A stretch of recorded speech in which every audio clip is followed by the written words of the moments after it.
പഠിക്കാൻ പറ്റുന്ന back benchers ഭയങ്കര ക്രിയേറ്റീവ് ഉള്ള ആൾക്കാരൊക്കെയാണ്. അന്ന് മുതൽ ക്രിയേറ്റീവ് എന്ന് പറഞ്ഞ് കേട്ടിട്ട് ഞാൻ കുറച്ച് ക്രിയേറ്റീവ് ആയിട്ടുള്ള ആളാണെന്നുള്ള മൈൻഡ് സെറ്റിലായിരുന്നു. അതേപോലെ തന്നെ ഒരുപാട് ആൾക്കാർ പറയുന്നത് വലിയ പ്രശ്നമാണ് എൻ്റെ ഇംഗ്ലീഷ് ലാംഗ്വേജ്. എൻ്റെ കമ്പനിയെ പറഞ്ഞു 2 മാസം സമയം തരാം, അതിൻ്റെ ഉള്ളിൽ ലാംഗ്വേജ് പഠിച്ചോളാം.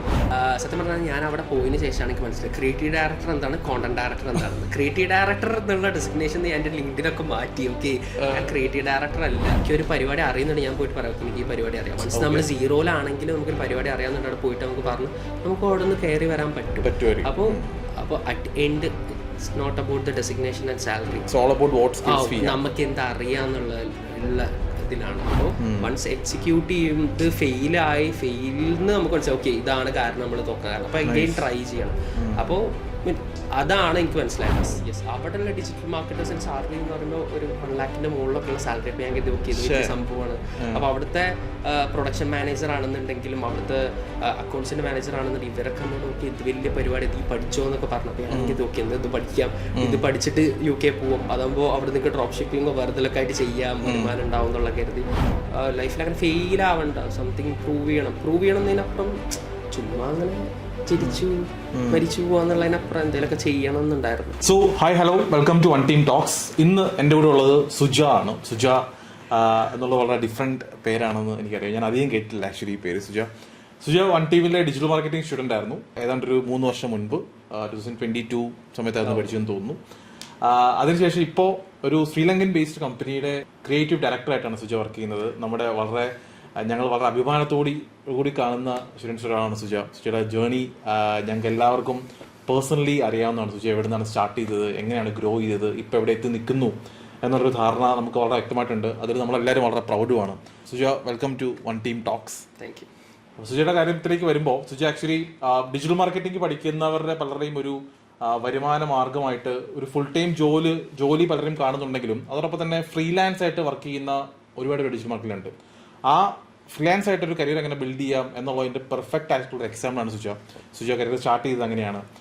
വൺ ടീമിന് വേണ്ടി കുറേ വർക്ക് സുജ ചെയ്തിട്ടുണ്ടായിരുന്നു. ഇപ്പം നമുക്ക് അഡ്വൈസ് ഒക്കെ തരുന്നുണ്ട് ഡിജിറ്റൽ മാർക്കറ്റിംഗിൽ. അപ്പോൾ സുജയിലേക്ക് വരാം നമുക്ക്. ഹായ് സുജ. അപ്പോൾ ഒരു ഫോർമൽ ടോക്കിലേക്ക് വരാൻ കുറച്ച് ബുദ്ധിമുട്ടാണ്, കാരണം സുജ എനിക്ക് വളരെ അടുത്തറിയാം, നമ്മൾ ഒരുപാട് സംസാരിക്കുന്നതാണ് വാട്സപ്പിലൊക്കെ. അപ്പോൾ നമുക്ക് വളരെ കാഷ്വലായിട്ട് പോവാം. അപ്പം എനിക്ക് തോന്നുന്നു എനിക്ക് സുജയെ പറ്റി അത്യാവശ്യം കാലമൊക്കെ അറിയാം. സുജ ഇവിടെ വന്നതിന് ശേഷമുള്ള ജേണി എനിക്ക് ശരിക്കും അറിയാം. അപ്പോൾ പക്ഷേ ഇത് കാണുന്നവർക്ക് അറിയുന്നുണ്ടാവില്ല. അപ്പോൾ നമുക്ക് കുറച്ചുകൂടെ ബാക്കിൽ നിന്ന് സ്റ്റാർട്ട് ചെയ്യാം, ഫ്രം സ്കൂൾ കാലഘട്ടം നിന്ന് സ്റ്റാർട്ട് ചെയ്യാം. അപ്പോൾ അങ്ങനെ നമുക്ക് പതിയെ ഇങ്ങ് വരാം. അപ്പോൾ സുജയുടെ വീട് എവിടെയാണ്, എന്താണ് പഠിച്ചത്, +2 എന്തായിരുന്നു, ഡിഗ്രി എന്തായിരുന്നു എന്നൊക്കെ ഒന്ന് പറഞ്ഞ് നമുക്ക് സ്റ്റാർട്ട് ചെയ്യാം. ഓക്കെ, ഞാൻ മലപ്പുറം കരുവാരുണ്ട് എന്ന സ്ഥലത്താണ്. സോ ഞാൻ 8th വരെ പഠിച്ചത് CBSE പഠിച്ചിട്ടുണ്ടായിരുന്നു. അത് കഴിഞ്ഞിട്ട് പിന്നെ ഗവൺമെന്റിലേക്ക് മാറി. പിന്നെ +1 +2 ഗവൺമെന്റിലായിരുന്നു, കൊമേഴ്സ് ആയിരുന്നു. അത് കഴിഞ്ഞിട്ട് ഡിഗ്രി വന്നിട്ട് ഞാൻ സത്യം പറഞ്ഞാൽ അബ്രോഡ് പോകാനുള്ള പരിപാടി. ലാസ്റ്റ് മൊമെന്റിൽ ഞാൻ ക്രിക്കറ്റ് കളിക്കായിരുന്നു. അപ്പോൾ അതിന്റെ സർട്ടിഫിക്കറ്റ് ഒക്കെ വെച്ചിട്ട് ഞാനൊരു അറ്റ് ലാസ്റ്റ് മൊമെന്റിൽ ഒരു കോളേജിൽ കയറി. സമയത്ത് BBA എടുക്കണം എന്നായിരുന്നു, BBA കിട്ടിയില്ല. അപ്പോൾ പിന്നെ +2 കഴിഞ്ഞിട്ട് ഞാൻ അബ്രോഡ് പോകാനുള്ള പ്ലാൻ ആയിരുന്നു. ലാസ്റ്റ് ഫാദർ നോക്കി കുറച്ചുകൂടെ മെച്യൂരിറ്റി വരെ ചിലപ്പോൾ ഡിഗ്രി ആയിട്ട് പപ്പ പോവാന്ന് പറഞ്ഞു. ഡിഗ്രി മെച്യൂരിറ്റി വരുമോ? അത് ചിലപ്പോൾ അല്ല, അത് മെച്യൂരിറ്റി വരാത്ത ഒരാളായോടെ എനിക്ക് മനസ്സിലായില്ല, ചിലപ്പോൾ വരുമെന്ന് കരുതിയിട്ടുണ്ടാവും സമയത്ത്. ഓക്കെ, അപ്പോൾ അങ്ങനെ +2 കഴിഞ്ഞു നേരെ ഞാൻ ഓൾറെഡി എനിക്കൊരു കോളേജ് കിട്ടിയിട്ടുണ്ട്. ക്രിക്കറ്റിന് ചുമ്മാ ഫ്രണ്ടിൻ്റെ കൂടെ സെലക്ഷൻ പോയിട്ടുണ്ടായിരുന്നു. അവൻ പറഞ്ഞു ഓക്കെ ഇങ്ങനെ കോളേജിൽ അത്യാവശ്യം വലിയ കോളേജ്, അങ്ങനെ ഒരു സെലക്ഷൻ ഉണ്ട്, നമ്മൾ പോയാലോ, ട്രയൽസ് ഉണ്ടെന്ന് പറഞ്ഞു. അപ്പോൾ ഓക്കെ പോവാന്ന് പറഞ്ഞാൽ ഞാൻ പോയി. എനിക്ക് ചുമ്മാ കളിക്കാം, ആ ഒരു നമ്മളെന്താണ് നമുക്ക് ചുമ്മാ പ്രഷറൊന്നും ഇല്ലല്ലോ, സെലക്ഷൻ കിട്ടണമൊന്നുമില്ല, പോയി കളിച്ചു, സെലക്ഷൻ കിട്ടി. സെലക്ട് ചെയ്യുന്ന ആള് സാഫ് ബോയ് ഉണ്ടല്ലോ, നമ്മളെ ആളായിരുന്നു.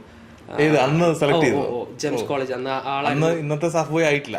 ഇല്ല എനിക്കും അറിയില്ല. എൻ്റെ ഫ്രണ്ട് റഷീഖ് അവിടുത്തെ വിക്കറ്റ് കീപ്പർ ആയിരുന്നു. അപ്പോൾ റഷീഖാണ് എനിക്ക് പറഞ്ഞിരുന്നത് ഓക്കെ ഓലെ ക്യാപ്റ്റൻ ഇയാളാണെന്ന് പറഞ്ഞിട്ട് അന്ന് സെലക്ട് ആയിട്ടുണ്ടായിരുന്നത് സാഫ്ബോയ് ആയിരുന്നു. ഓക്കെ.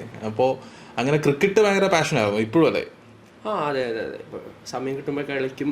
ശ്രീലങ്കയിൽ പോയിട്ട് എനിക്ക് വേണ്ടിയിട്ട് അവിടുത്തെ ആൾക്കാരൊക്കെ നമ്മൾ കൂടിയിട്ട് ഒരു ടർഫിലെ പോയി കളിച്ചിട്ടുണ്ടായിരുന്നു. ശരി. അപ്പോൾ BCom ആണ് ഡിഗ്രി ചെയ്തത്. ഏത് കോളേജ്? ഇല്ല, BCom ആയിരുന്നില്ല. ഞാൻ BBA എടുക്കണം കരുതി, BBA കിട്ടിയില്ല. അവസാനം BA ഇംഗ്ലീഷ് ആയിരുന്നു. എന്ന് പറഞ്ഞു ഓക്കെ. അപ്പോൾ BA ഇംഗ്ലീഷ് ഞാൻ അത്ര ഓക്കെ സ്പെസിഫിക് ആയിട്ട് വേണമെന്ന് അങ്ങനെയൊന്നും ഉണ്ടായിരുന്നു. ഓക്കെ, ഒരു ഡിഗ്രി എന്നുള്ളത് മാത്രമേ ഉണ്ടായിരുന്നത്. ഓക്കെ. അപ്പം ആ സമയത്തൊക്കെ വീട്ടിൽ നിന്ന് എനിക്കൊന്ന് സുജ വീട്ടിലെ ഏറ്റവും മൂത്ത പുത്രനാണ്. അപ്പോൾ ഈ ഏറ്റവും എൽഡർ ആയിട്ടുള്ള ആൾക്കാർക്ക് ഉണ്ടാവുന്ന ഒരു പ്രഷറൊക്കെ ഉണ്ടാവില്ലേ, രക്ഷപ്പെടണം, കുടുംബത്തിന്റെ എന്താ പറയാ അത്താണി അവനിലാണ് എന്നൊക്കെ പറഞ്ഞ പഴയ ഡയലോഗൊക്കെ ഇല്ലേ? അപ്പൊ അങ്ങനെ വീട്ടിലൊക്കെ പറയുന്നില്ലേ നീ അത് ആ കോഴ്സ് ചെയ്യ് ഈ കോഴ്സ് ചെയ്യ് എന്നൊക്കെ പറഞ്ഞിട്ടൊന്നുമില്ലേ? അങ്ങനെ ഫാദർ ഒന്നാമത്തെ കാര്യം, ഞാൻ നല്ലൊരു മോശപ്പെട്ട സ്റ്റുഡൻ്റ് ആയിരുന്നു സ്കൂൾ മുതലേ. എന്ന് വെച്ചാൽ ഞാൻ എനിക്ക് തോന്നുന്നു 2ാം ക്ലാസ് 3ാം ക്ലാസ് പഠിക്കുമ്പോൾ തന്നെ ആ സ്കൂളിൽ മൊത്തത്തിൽ എന്നെ അറിയും, എല്ലാ ടീച്ചേഴ്സിനും എന്നെ അറിയും. ആ രീതിയിൽ എല്ലാ ടീച്ചേഴ്സിനും എന്നെ നന്നായിട്ട് അറിയായിരുന്നു. അപ്പോൾ അങ്ങനത്തെ ഒരാളെ കൊണ്ടും ഫാദറിനെ നമ്മളിങ്ങനെ ഒരു എന്താ പറയുക, ഒരു ഡോക്ടർ ആവണം എന്നൊക്കെയാണ് ആഗ്രഹം. പക്ഷേ ഓക്കെ, ഇത് ഒരിക്കലും സംഭവിക്കാൻ പോകില്ലാന്ന് ഫാദറിന്റെ മൊബൈൽ മനസ്സിലായപ്പോൾ ഓക്കെ അതൊക്കെ ഇഷ്ടമുള്ള ചെയ്തോ എന്നുള്ള രീതിയിലാണ് ഞാൻ എനിക്കൊരു ക്ലാരിറ്റി ഉണ്ടെങ്കിൽ, എനിക്കതാ മനസ്സിലായത് ഫാദറിൻ്റെ അടുത്ത്, നമുക്ക് നമ്മൾ ചെയ്യുന്നതിൽ ക്ലാരിറ്റി ഉണ്ട് എന്നുണ്ടെങ്കിൽ പിന്നെ അത് ചെയ്തോ എന്നുള്ളതാണ്. നമ്മൾ ട്രൈ ചെയ്യണം, ചുമ്മാ അതാണ് എൻ്റെ ആഗ്രഹം എന്ന് പറഞ്ഞ ഇങ്ങനെ ചിന്തിച്ച് ഇങ്ങനെ കിടന്നിട്ട് അതിന് ഫാദർ ഒരിക്കലും സമ്മതിക്കില്ല. നമ്മൾ ചെയ്ത് ഹാർഡ് വർക്ക് ചെയ്യുന്നുണ്ട്, നമ്മൾ ട്രൈ ചെയ്യുന്നുണ്ടെന്നുണ്ടെങ്കിൽ ഓക്കെ അതിന് ഫുൾ സപ്പോർട്ട് ചെയ്തോ എന്നുള്ള പോലെ തന്നെ. +2 കഴിഞ്ഞ് വിദേശത്ത് പോകാൻ ആലോചിച്ചു. ഇപ്പൊ ഇവൻച്വലി വിദേശത്താണ്, അതിലേക്ക് നമുക്ക് വരാം. അത് കഴിഞ്ഞിട്ട് BA ഇംഗ്ലീഷ് ചെയ്തു. ഇപ്പൊ ഈ ഡിജിറ്റൽ മാർക്കറ്റിംഗിലേക്ക് എത്തിപ്പെടുന്നത് എങ്ങനെയാണ്? ഡിഗ്രി കഴിഞ്ഞു പിന്നെ എല്ലാവരും ആ സമയത്ത് ഓക്കെ UK പോവാ, കാനഡ പോവാ, ആ ഒരു മൈൻഡാണല്ലോ.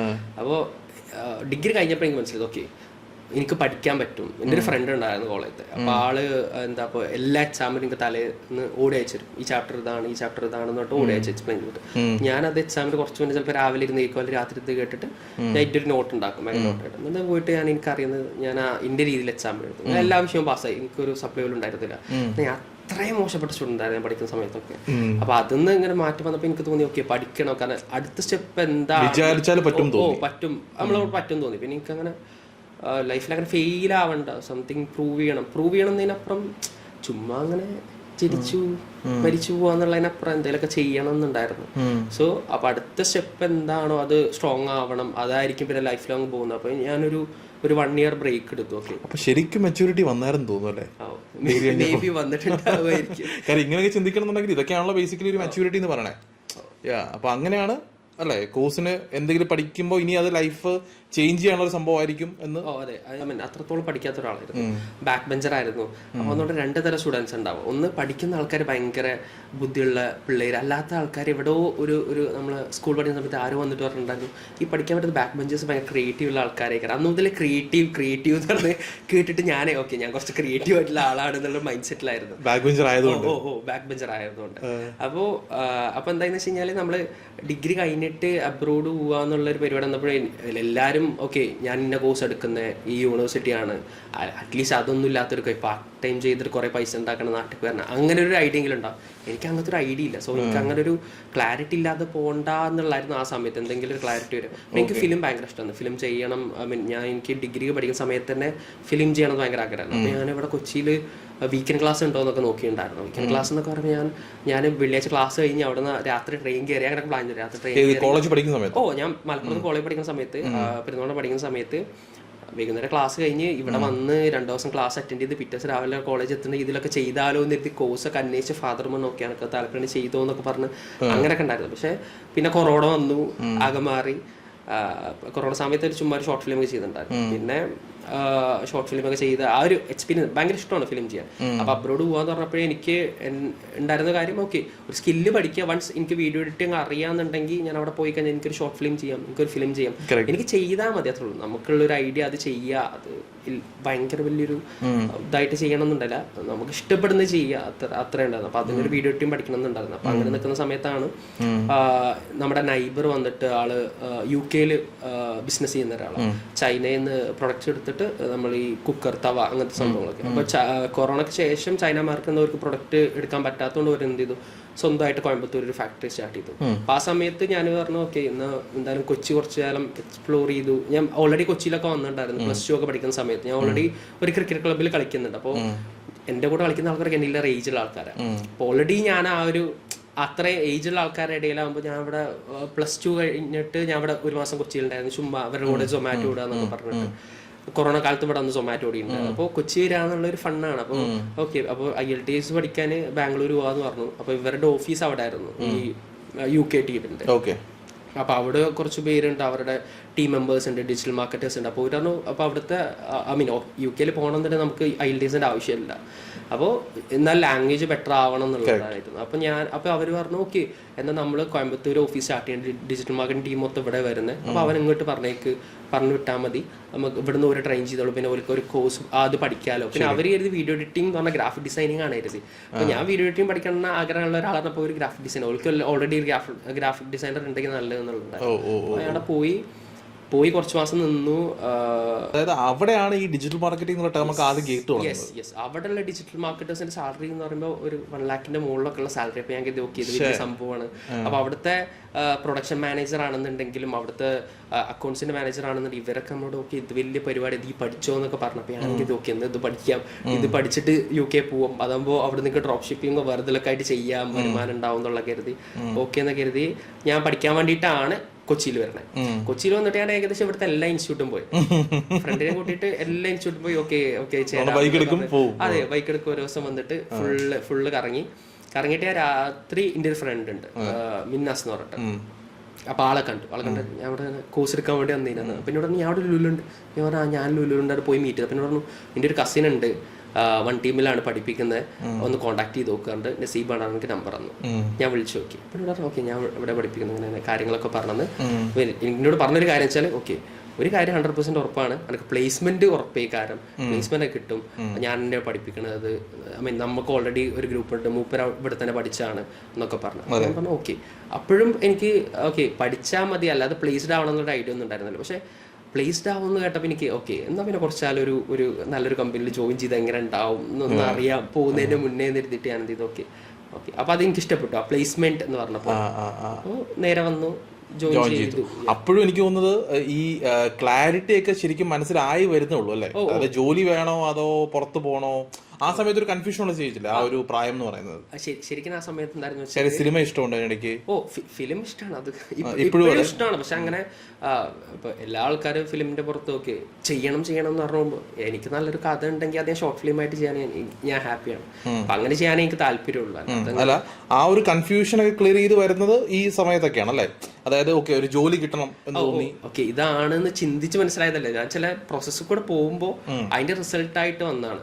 ഇപ്പോ ഞാനിപ്പോൾ വന്നിരിക്കുന്ന ഈ പൊസിഷൻ, ഞാൻ ഇപ്പോൾ വർക്ക് ചെയ്യുന്നതാണെങ്കിലും എൻ്റെ ലൈഫിൽ ഒരു സംഭവം സംഭവിച്ചു, അതുകൊണ്ടാണ് ഞാൻ ഇപ്പൊ കറന്റ് ഈ ഒരു വർക്കിൽ വന്നിരിക്കുന്നത്. ഞാൻ എൻ്റെ ഒരു പ്ലാൻ ഒക്കെ അബ്രോഡ് പോകണം, എനിക്ക് ഡിഗ്രി ആയിട്ട് പഠിക്കണം എന്ന് ഭയങ്കര ആഗ്രഹമായിരുന്നു. കാരണം അതുവരെ ഞാൻ എന്തൊക്കെയോ പഠിച്ചു അങ്ങനെ പ്രത്യേകിച്ചുണ്ട്. പക്ഷെ ഡിഗ്രി കഴിഞ്ഞപ്പോൾ എനിക്ക് പഠിക്കണം എന്ന് ഭയങ്കര ആഗ്രഹം ഉണ്ടായിരുന്നു. ഇപ്പോഴും ഉണ്ട് കേട്ടോ പഠിക്കണം എന്ന് ആഗ്രഹം. പക്ഷെ ഇപ്പോഴാണെന്നുണ്ടെങ്കിൽ നമുക്ക് അങ്ങനെ പഠിക്കാൻ പോകാൻ പറ്റാത്ത കുറച്ച് ഒരു സുജി ആക്ച്വലി ഇപ്പൊ ഈ പറയുന്ന കാര്യങ്ങളൊക്കെ സുജിക്ക് അറിയാവുന്നറിയില്ല. അതായത് പലരും നമ്മൾ വേണം ഒരാൾക്ക് വേണം നമ്മൾ പറഞ്ഞു കൊടുക്കാറുള്ള കാര്യങ്ങളാണ്. അതായത് നിങ്ങൾ എപ്പോഴും നിങ്ങൾക്ക് ലേണിംഗ് എന്നുള്ള സാധനം എപ്പോഴും നിങ്ങളുടെ മനസ്സിലുണ്ടാവണം. സുജി ഇപ്പോൾ പറയാതെ പറയുന്ന അത്ര കാര്യങ്ങളൊക്കെയാണ്. അതായത് ഓക്കെ എന്തെങ്കിലുമൊക്കെ ചെയ്യണം, പക്ഷെ എപ്പോഴും പഠിച്ചുകൊണ്ടിരിക്കുക എന്നൊക്കെ പറഞ്ഞു. അപ്പൊ ഈ പഠിച്ചുകൊണ്ടിരിക്കുക എന്നതിന്റെ ഭാഗമായി 1 ടീമിൽ വന്നു, നസീബിന്റെ ക്ലാസ് സ്റ്റാർട്ട് ചെയ്യുന്നു. അപ്പോ ശരിക്കും ആ സമയത്തൊക്കെ ഒരു സീരിയസ് ലേണർ ആയിരുന്നോ 1 ടീമിൽ വന്ന് ക്ലാസ് തുടങ്ങുന്ന സമയത്തൊക്കെ? സത്യം പറയണം, എനിക്ക് സത്യം അറിയാം. 100% ഞാൻ എനിക്ക് തോന്നുന്നത് ഇപ്പോൾ ഞാൻ അത്ര വലിയ സീരിയസ് ലേണറൊന്നും അല്ല, സത്യമായിട്ടും അല്ല. ഞാൻ കുഴപ്പമില്ലാതൊക്കെ കാര്യങ്ങൾ മനസ്സിലാകും. പക്ഷേ ഞാൻ പഠിച്ച സമയത്ത് എനിക്ക് ഒരുപാട് കൺഫ്യൂഷൻസ് ഒക്കെ ഉണ്ടായിരുന്നു. പക്ഷെ എനിക്ക് മനസ്സിലായെന്ന് വെച്ച് കഴിഞ്ഞാൽ ഓക്കെ അതൊരു സ്റ്റാർട്ടിങ് ആണ്. നമ്മൾ വർക്ക് ചെയ്യുമ്പോഴേ നമുക്ക് കുറേ ക്ലാരിറ്റി കിട്ടുള്ളൂ. പിന്നെ നമ്മൾ ആലോചിച്ചിരുന്നിട്ട് കാര്യമില്ല, ആലോചിച്ചിരുന്നാൽ നമുക്ക് ക്ലാരിറ്റി കിട്ടൂല. വൺസ് എക്സിക്യൂട്ട് ചെയ്യുന്നത് ഫെയിലിന്ന് നമുക്ക് മനസ്സിലാവും ഓക്കെ ഇതാണ് കാരണം നമ്മൾ തോക്കാൻ കാരണം, അപ്പൊ എഗെയിൻ ട്രൈ ചെയ്യണം. അപ്പോൾ അതാണ് എനിക്ക് മനസ്സിലായത്. കോഴ്സ് കഴിഞ്ഞതിന് ശേഷം എൻ്റെ ലൈഫിൽ നടന്ന ഞാൻ ഒരിക്കലും പ്രതീക്ഷിക്കാത്ത കുറേ കാര്യമാണെന്ന്. ഞാൻ ഭയങ്കര ബ്യൂട്ടിഫുൾ ആയിട്ടാണ് ഫ്യൂച്ചർ ഓക്കെ ഈസി എന്ന് കരുതിയത്. കോഴ്സ് കഴിഞ്ഞിട്ടുള്ള പിന്നൊരു ഓട്ടം, അതൊരു എന്താ പറയാ, ഒരു നമ്മൾ ഉദ്ദേശിക്കാത്ത റൂട്ടിലൂടെ അതൊരു മാരത്തോൺ റൺ പോലെയായിരുന്നു. നമ്മൾ പ്ലാൻ ചെയ്തൊരു റൂട്ടോ വേ ഒന്നും ആയിരുന്നില്ല. അതിങ്ങനെ പോയി അതിപ്പോ കരളി വന്ന് ശ്രീലങ്കയിൽ വന്ന് നിൽക്കാണ്. ഈ കോഴ്സ് സ്റ്റാർട്ട് ചെയ്ത് തുടങ്ങി, നസീബിന്റെ ക്ലാസ്സിൽ വരുന്നു. ഇപ്പൊ നമ്മുടെ ഈ പോഡ്കാസ്റ്റിൽ ഏറ്റവും സംസാരിക്കുന്ന പേരുകളിൽ ഒന്നാണ് നസീബ് ആക്ച്വലി നമ്മുടെ പഴയ സ്റ്റുഡന്റ് ആയിരുന്നു. നമ്മുടെ ഫസ്റ്റ് ബാച്ചിലുള്ള സ്റ്റുഡന്റ് ആയിരുന്നു. നസീബ് ഇപ്പോൾ നമ്മുടെ ട്രെയിനറാണ്. അപ്പൊ നസീബിന്റെ ക്ലാസ് ഇരിക്കുന്നു, ഡിജിറ്റൽ മാർക്കറ്റിംഗ് പഠിച്ചു തുടങ്ങുന്നു. ഈ തുടങ്ങിയ സമയത്ത് നമ്മൾ ഉദ്ദേശിച്ച ഡിജിറ്റൽ മാർക്കറ്റിംഗും ശരിക്കുള്ള ഡിജിറ്റൽ മാർക്കറ്റിംഗും ഒന്നാന്ന് തിരിച്ചറിവുണ്ടായിരുന്നോ അതോ കംപ്ലീറ്റ് മാറിയോ? കംപ്ലീറ്റ് മാറിയെന്ന് വെച്ച് കഴിഞ്ഞാൽ ഞാൻ അവിടെ കോയമ്പത്തൂർ കണ്ട ഡിജിറ്റൽ മാർക്കറ്റിംഗ് അവർ വന്നിട്ട് ആമസോണിൽ ലിസ്റ്റ് ചെയ്യുന്നു, അതിന്റെ കാര്യങ്ങൾ ചെയ്യുന്നു, SEO വർക്ക്സ് ചെയ്യുന്നു. അപ്പൊ അപ്പോഴെനിക്ക് വലിയ ക്ലാരിറ്റി ഒന്നും ഉണ്ടായിരുന്നില്ല. അപ്പോൾ ഇവിടെ വന്നപ്പോഴാണ് ഓക്കെ ആമസോൺ ലിസ്റ്റ് ചെയ്യുന്ന വേറെയാണ്, SEO വേറെയാണ്, പിന്നെ സോഷ്യൽ മീഡിയ വേറെയാണ്, പെർഫോമൻസ് മാർക്കറ്റിംഗ്, ബാക്കിയുള്ള കാര്യം അങ്ങനെ മനസ്സിലായത്. അതേപോലെ വേർഡ് പ്രസ്. അപ്പോൾ അത് ഞാൻ കരുതിയ സാധനം വേറെ ആയിരുന്നു, പക്ഷെ ഇവിടെ വന്നപ്പോൾ കുറച്ചുകൂടെ കാര്യം എനിക്ക് മനസ്സിലാക്കാൻ പറ്റി. അപ്പോൾ അത് കോഴ്സ് കഴിഞ്ഞിട്ടായിരുന്നു ഏറ്റവും വലിയ രസമുള്ള കാര്യം. എനിക്ക് തോന്നുന്നു ഏത് കോഴ്സ് എടുക്കാൻ വരുന്ന ആൾക്കാരാണെങ്കിലും ഇങ്ങനത്തെ ഒരു മൈൻഡ് സെറ്റ് ആയിരിക്കും. പിന്നെ പഠിക്കുന്ന സമയത്ത് നമുക്ക് ഭയങ്കര ഒരു തോന്നലുണ്ടാവും, ഓക്കെ നമ്മൾ പഠിച്ചു കഴിഞ്ഞാൽ ഇറങ്ങിക്കഴിഞ്ഞാൽ ഓക്കെ 30,000 40,000 അല്ല 50,000 ലക്ഷത്തിലൊക്കെ നമുക്ക് നല്ല രീതിയിൽ സാലറി കിട്ടുന്നതായിരുന്നു. ഒരിക്കലുമില്ല. കാരണം അറ്റ് എൻഡ് ഞാൻ ഇപ്പോഴത്തെ അന്നത്തെ സുജാന ചിലപ്പോൾ ഇത് അറിയണമെന്നില്ല, പക്ഷെ ഇന്ന് ഞാൻ വന്ന് നോക്കുമ്പോൾ എനിക്കറിയാം. കാരണം ഞാനും വലിയൊരു മണ്ടത്തരം ചെയ്ത ഒരാളാണ്. കാരണം ഞാൻ കരുതിയത് ഞാൻ വർക്ക് ചെയ്യാൻ കയറി എനിക്ക് അത് കുറച്ച് കഴിഞ്ഞിട്ട് പറയുക നല്ലത്. അല്ലല്ല, അതിലേക്ക് വരേണ്ടത്. അതായത് കോഴ്സ് കഴിഞ്ഞ് സുജ ഇന്റർവ്യൂവിന് പോയി. അപ്പൊ അതിലേക്ക് വരുന്നതിന് മുൻപ് മേ ബി ഇപ്പോ നസീബ് സുജയുടെ ലൈഫിൽ ഒരുപാട് പോസിറ്റീവ് ആയിട്ടുള്ള ഒരു കാര്യങ്ങൾ ഇപ്പോഴും കൊണ്ടുവന്നുകൊണ്ടിരിക്കുന്ന ഒരാളാണെന്ന് എനിക്കറിയാം. നസീബുമായിട്ട് സുജയുടെ ഒരു അടുപ്പവും എനിക്കറിയാം. സുജ നസീബിനെ കാണുന്നത് ഒരു നോട്ട് ജസ്റ്റ് എ ട്രെയിനർ ആയിട്ടല്ല, വളരെ ഒരു ബ്രദർലി ഫീലിംഗ് ആണ്, എൽഡറി ഫീലിംഗ്, ഒരു ബ്രദർ ഫീലിംഗ് ആണ്, ഒരു മെന്റർ ആയിട്ടാണ് കാണുന്നത് എനിക്കറിയാം. അപ്പൊ നസീബുമായിട്ടൊരു ബന്ധത്തിനെ പറ്റിയും കൂടെ സുജി ഒന്ന് പറയും. എന്റെ ഫ്രണ്ടിന്റെ കസിനാണ്. ഫ്രണ്ട് എന്ന് പറയുമ്പോൾ ഞാൻ പറഞ്ഞില്ല, ഞാൻ കളിക്കുന്ന ക്രിക്കറ്റ് ക്ലബ്ബിൽ ഉള്ള ഒരാളാണ്. അപ്പൊ എന്റെ സീനിയർ ആണ്, 2-3 വയസ്സിന് മൂത്ത ഒരാളാണ്. ആളുടെ കസിനാണ് നസീബ് സാർ. അപ്പോൾ അത് കഴിഞ്ഞിട്ട് അപ്പോൾ ഞാൻ ആദ്യമായിട്ട് വൺ ടീം എന്നല്ല ഞാൻ ആദ്യമായിട്ട് കാണുന്നത്. ഞാൻ ആദ്യമായിട്ട് അതിന് മുന്നേ മിസ്റ്റർ ചായ് എന്ന് പറഞ്ഞിട്ട് ഇവരുടെ ഷോപ്പ് ഉണ്ട്, നസീബിന്റെ സ്വന്തം ബ്രാൻഡാണ് മിസ്റ്റർ ചായ്. അതെ. ഐ മീൻ മിന്നാസ് എന്ന് പറഞ്ഞ ആളുടെ കുറച്ച് ഫ്രണ്ട്സ് കൂടിയിട്ടുള്ള ഒരു ഷോപ്പാണ് മിസ്റ്റർ ചായ്. അപ്പോൾ ഇവിടെ വന്നിട്ട് ഞാൻ ഒരു പ്രാവശ്യം കണ്ടിട്ടുണ്ട്, പക്ഷെ ഞാൻ സംസാരിക്കുന്നു ഇവിടെ വന്നിട്ടായിരുന്നു. പിന്നെ വൺ ടീമിൽ വന്നു, പഠിച്ചു. നമ്മൾ മിസ്റ്റർ ചായൽ ഇടയ്ക്കിടയ്ക്ക് കാണും, അപ്പോൾ സംസാരിക്കും. പിന്നെ ഓൾറെഡി നമ്മൾ ആളൊരു സ്റ്റുഡൻ്റ് ആണ്, അപ്പോൾ എപ്പോഴും ആ ഒരു കൺസേൺ ഉണ്ടാവും നമ്മുടെ കാര്യത്തിലും. അപ്പോൾ നമ്മൾ നമ്മുടെ വർക്കിൻ്റെ കാര്യത്തോടെ നമ്മൾ സംസാരിക്കും. പിന്നെ എനിക്ക് തോന്നുന്നു ഞാൻ സ്റ്റാർട്ട് ചെയ്യുന്ന സമയത്ത് ഈ കോണ്ടന്റ് അല്ലെങ്കിൽ ഒരു കമ്പനീസിലെ വീഡിയോസ് ഒന്നും അത്രത്തോളം ഭയങ്കര പോപ്പുലേർഡ് അല്ല.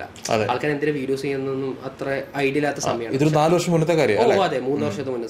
അപ്പൊ സാറാണ് എനിക്ക് ആ ഒരു സൈഡ് മനസ്സിലാക്കി തന്നെ, അല്ലെങ്കിൽ അതൊക്കെയുള്ളൊരു ഓപ്പർച്യൂണിറ്റി. ഇപ്പോൾ വൺ ടീമിന്റെ ഫസ്റ്റ് വർക്ക് ആണെങ്കിലും എനിക്ക് കണക്ട് ചെയ്തിട്ട് നസീബ് സാറായിരുന്നു. ഞാൻ നസീബ് സാർ പറഞ്ഞിട്ട് ഞാനൊരു കമ്പനിക്ക് വേണ്ടിയിട്ട് ഒരു സ്റ്റാർട്ടിങ് പേജിൽ ഞാൻ കുറച്ച് വീഡിയോസ് ചെയ്യുന്നുണ്ടായിരുന്നു. അതിന്റെ 3ാമത്തെ വീഡിയോ വന്നിട്ട് ഒരു 97.6K റീച്ച് വന്നു. ആ വീഡിയോ ത്രൂ ആണ് നസീബ് സാർ ഓക്കെ ഇവനക്ക് എന്തോ അറിയാം എന്നുള്ള രീതിയിൽ വന്നത്. അപ്പോൾ അപ്പം അതൊക്കെ എത്തണമെന്ന് വെച്ച് കഴിഞ്ഞാൽ ഞാൻ സത്യം പറഞ്ഞാൽ എൻ്റെ കോഴ്സ് കഴിഞ്ഞിട്ട് ഞാൻ കരുതി ഓക്കെ എനിക്കൊരു 1 ലക്ഷം ഇല്ലെങ്കിൽ ഒരു 20,000 30,000 കിട്ടുന്ന കരുതി. ഓക്കെ സംഭവം ഞാൻ കോഴ്സ് പഠിച്ച സമയത്ത് എനിക്ക് അത്രത്തോളം അറിയില്ല. കാരണം നമ്മൾ പഠിച്ചിട്ടുണ്ട്, പക്ഷെ ഞാൻ അത്രത്തോളം വലിയൊരു ബ്രൈറ്റ് സ്റ്റുഡൻ്റ് അല്ല, നല്ലൊരു ലേസി സ്റ്റുഡൻ്റ് ആയിരുന്നു. അപ്പോൾ കോഴ്സ് കഴിഞ്ഞിട്ട് എനിക്ക് ഫസ്റ്റ് ഇന്റർവ്യൂ വന്ന് കാലിക്കറ്റ് ആയിരുന്നു. കാലിക്കറ്റ് പോയി ഫസ്റ്റ് ഇന്റർവ്യൂ ക്രാക്ക് ചെയ്തു. അവർ പറഞ്ഞു ഒരു ദിവസം ട്രയലിന് വരാൻ. ട്രയലിന് ചെന്നു. ട്രയൽ ഒരു ഹാപ്പി, ഞാനും ഹാപ്പി. വർക്ക് ചെയ്തു, നമ്മൾ വർക്ക് ചെയ്തപ്പോൾ ഒരു ഹാപ്പി ആണെന്ന് പറഞ്ഞു. ഒരു ഓഫർ ലെറ്റർ വന്നു. അപ്പോൾ 30,000 ആയിരുന്നു സാലറി, 13.